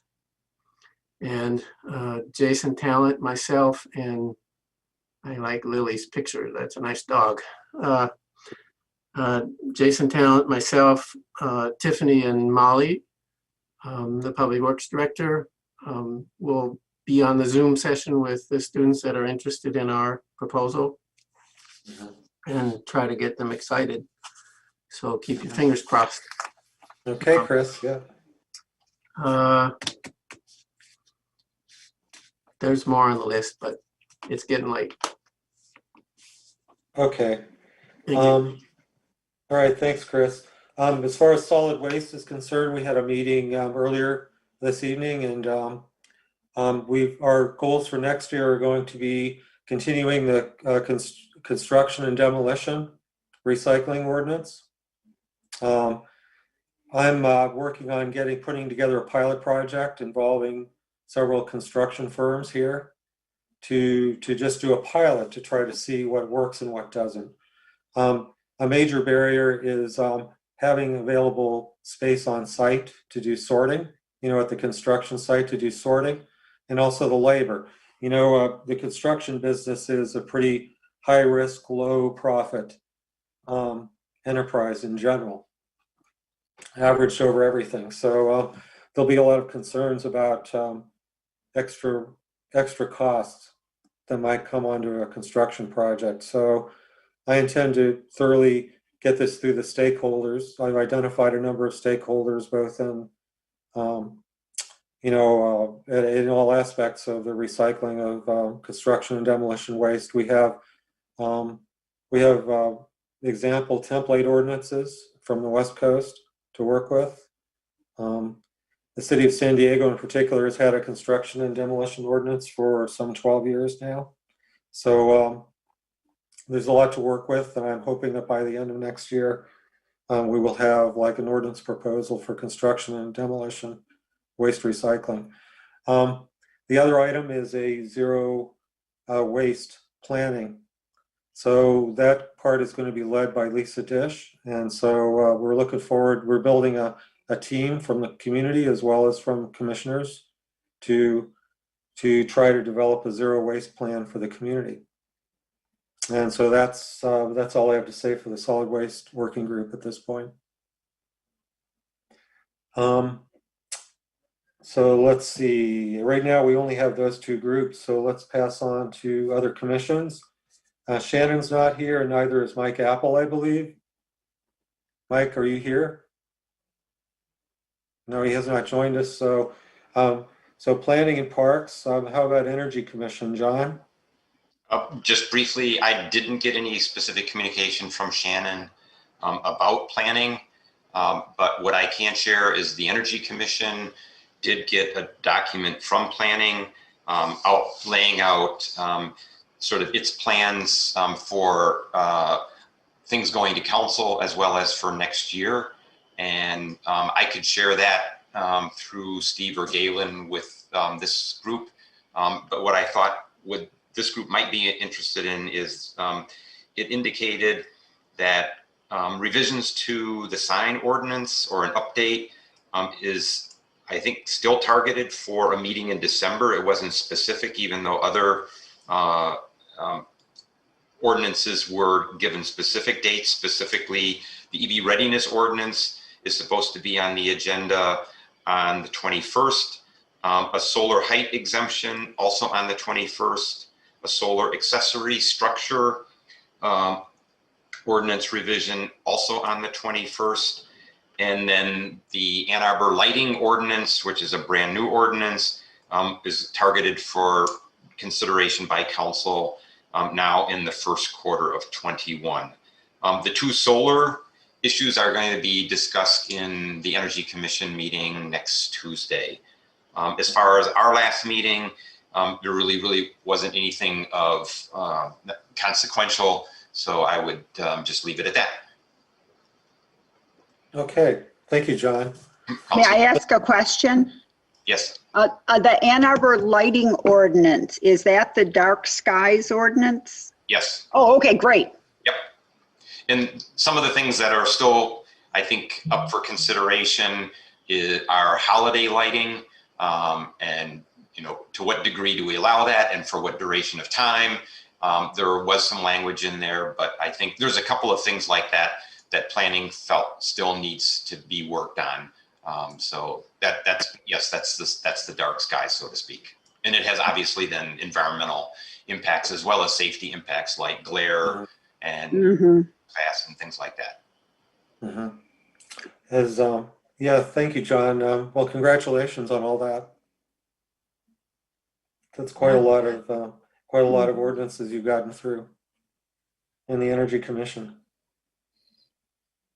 Okay. More credit is due. Some of these came through planning. They have been discussed before in energy, but the final resolution, like the height exemption and this accessory structure, those were dealt with primarily by planning. So, okay. Credit. Well, thanks, Shannon, for us as well.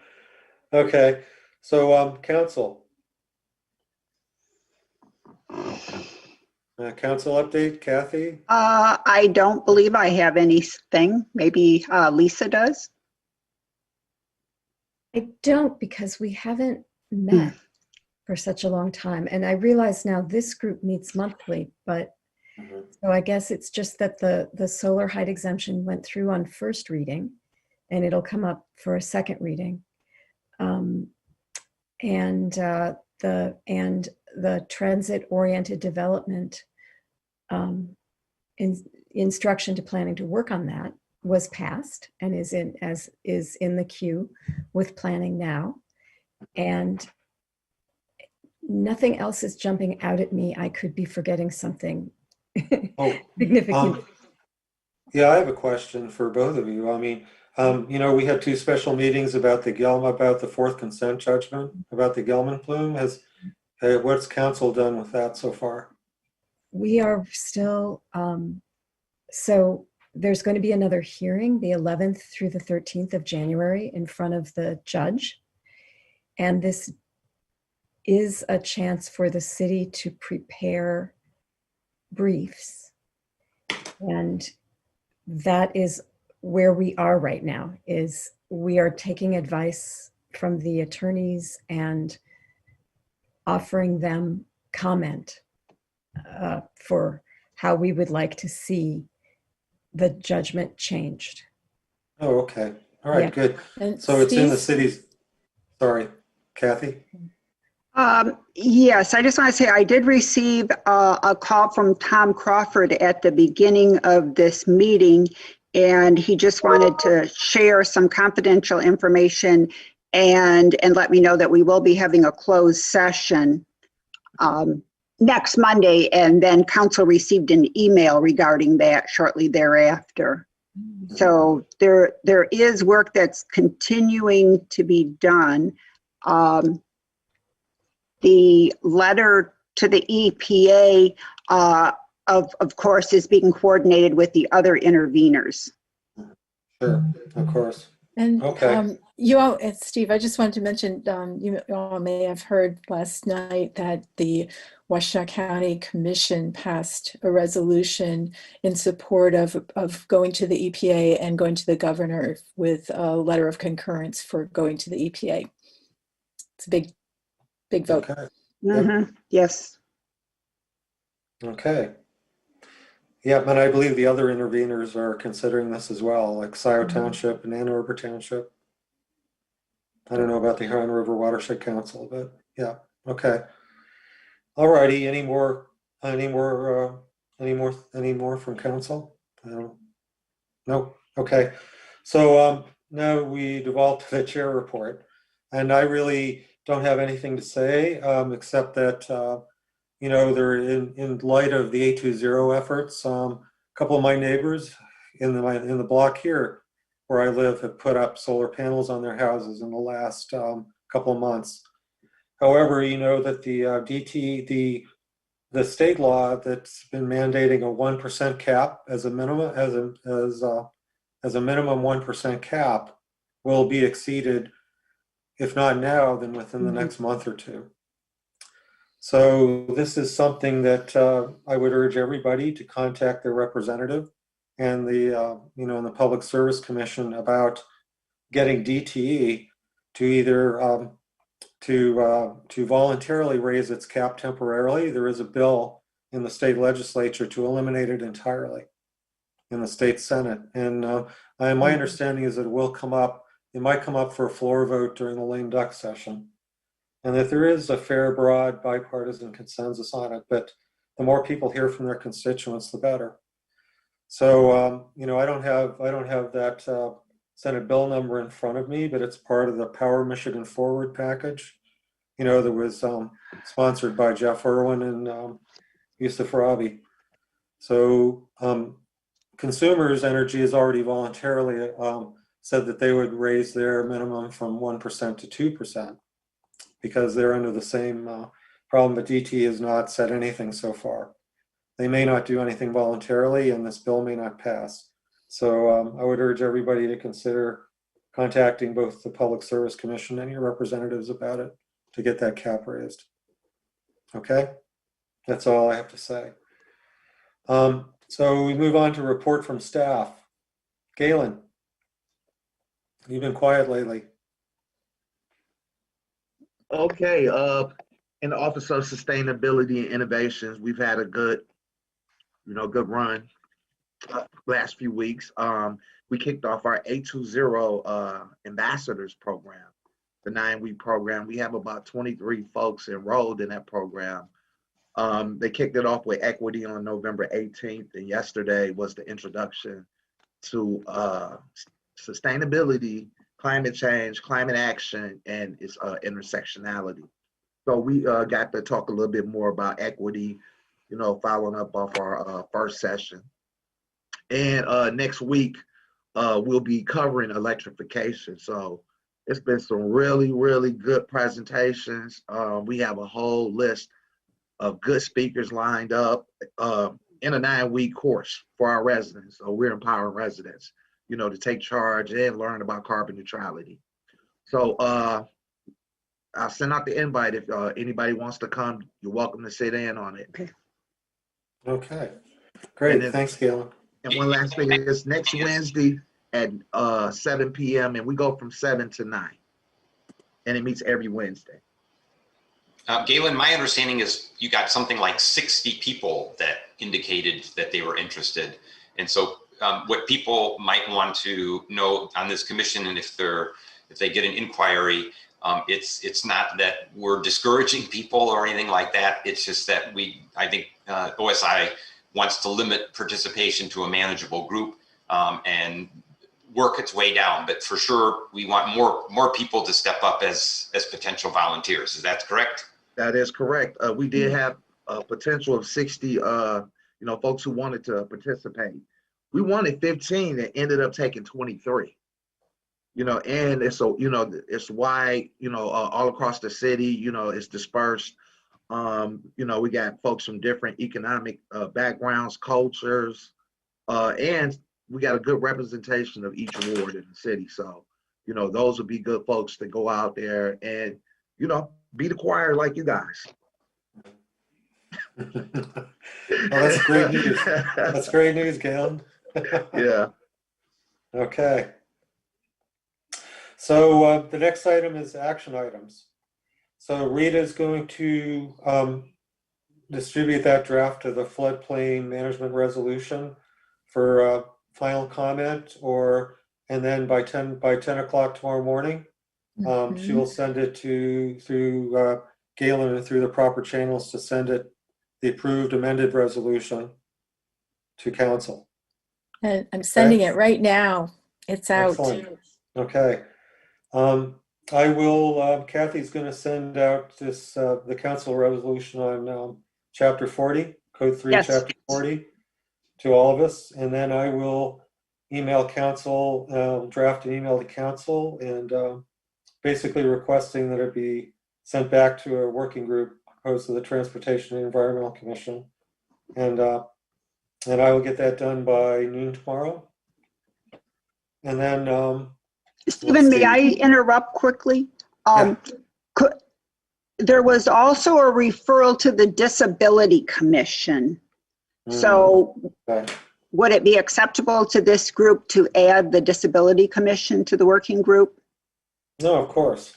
Okay, thank you. Of course. Okay, sounds good. All righty. And then let's see, what else was there? And then I'm going to set up a working session. I'm going to send out an invitation so people can fill in their availability for a working session anytime between, well, now and really the 28th of January. So we can decide, I'll just decide whether we want to do it instead of December or January, and then get a little bit more fine-tuned. Okay? Maybe January would be better, early January. Any comments about that? Nope. Okay. Okay. So we'll pass on the items for the next agenda. The one I have noted is Missy's OSI resolution in support of energy principles. That'll be on the agenda for the next meeting. I was thinking we would focus on solid waste for the January 28th meeting. Does anybody have any items to propose for the next agenda? 1, 2, 3. Okay. Wait, So, John Comment Mursky. necessarily for the agenda, but I guess just for lack of a better place to address it, I would like the commission, or at least Steve, you and Galen, to and with Rita address how we deal with commissioners who regularly miss meetings. Without being real specific, I think we've had one commissioner that's missed nearly every meeting this year. And I know we had a number of people who applied for youth commission roles. We've had other people in the community, I think, that would love to serve on a commission like this. And I think it's appropriate that we, if someone is not going to be filling a slot and contributing and having a voice and providing good technical input, that we free that then up and recruit somebody else new. And I don't know that we need to deal with that in the meeting, but I'd like to see it be addressed. I think we have some information in the bylaws about that. There's a threshold, 3 meetings. Yep. Yeah. Just have to follow through and do it. Yep. Yeah, but but I've heard that you need a letter of resignation first.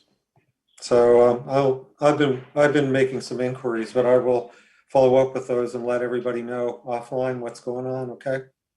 Good. Okay. Thank you, Mr. Chair. Okay. Could I make one just sort of side comment, which is that I really appreciate the statement of the land heritage that we had today. I really appreciate it, and I hope we continue that for each of our meetings. And I have a suggestion that maybe each of us would want to take a turn reading it to kind of personalize it and say those words. Yeah, that's nice. That's good. Yeah, that's good. Yeah, I've been debating whether to spend the time to do it every meeting in myself. You know, I've been debating with myself, but I think it's short enough that we can devote a minute to that. Mm-hmm. Okay. I've often talked about Indians in Ann Arbor being extraordinary stewards over about 10,000 years of our landscape. Prior to the arrival of Europeans, we had multi-age, very, very large trees, widely spaced, almost no shrubs, and a 300 species count herbaceous flora on the floor. We had deer populations in very careful balance. We had an extraordinary natural area in our community. and we are only barely trying to restore it. And the Indians were extraordinarily good stewards. Yeah, they paved paradise and put up a parking lot. There you go. So, yeah, so, you know, and they have a folk memory of the megafaunal extinction, you know, from thousands of years ago. So I think that prompted a lot of serious discussion and considerations and probably changed their culture dramatically from when they're the first arrivals. Yeah, Gabby and Lily, if they understand that line of lyric that you inserted, they may mention that line. Yeah, sorry. It's an old Joni Mitchell song from the 70s. A great one. Old? I know it. Old? The 70s is old? Oh, God. I think it's from back then. It may be the 60s even, but I didn't want to be too radical. I think it's 60s. Yeah, probably is. Okay, everybody. Well, thank you. Our next scheduled meeting is January 28th at 7 p.m. So we have our second opportunity for public commentary. I'm going to read a statement here. This is an opportunity for persons to speak for up to 3 minutes. Please call 1-888-788-0099 and enter meeting ID number 953-0253-5952. This information is also displayed on the meeting agenda and video feed. City staff will select callers that have raised their hand one by one using the last 3 digits of your phone number.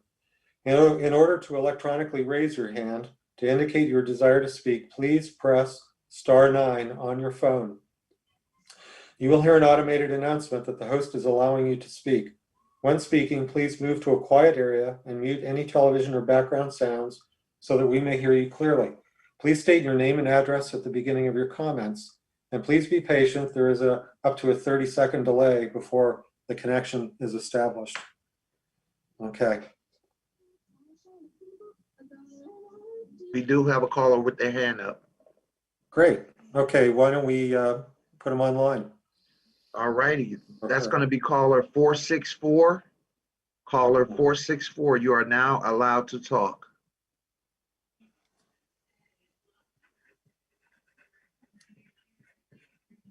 Oh, hi. I'm sorry. My hand was raised from before. It's not up anymore. Thank you, though.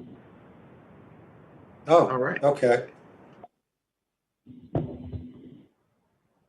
Anybody else? No. Okay. Let's give it a few more seconds.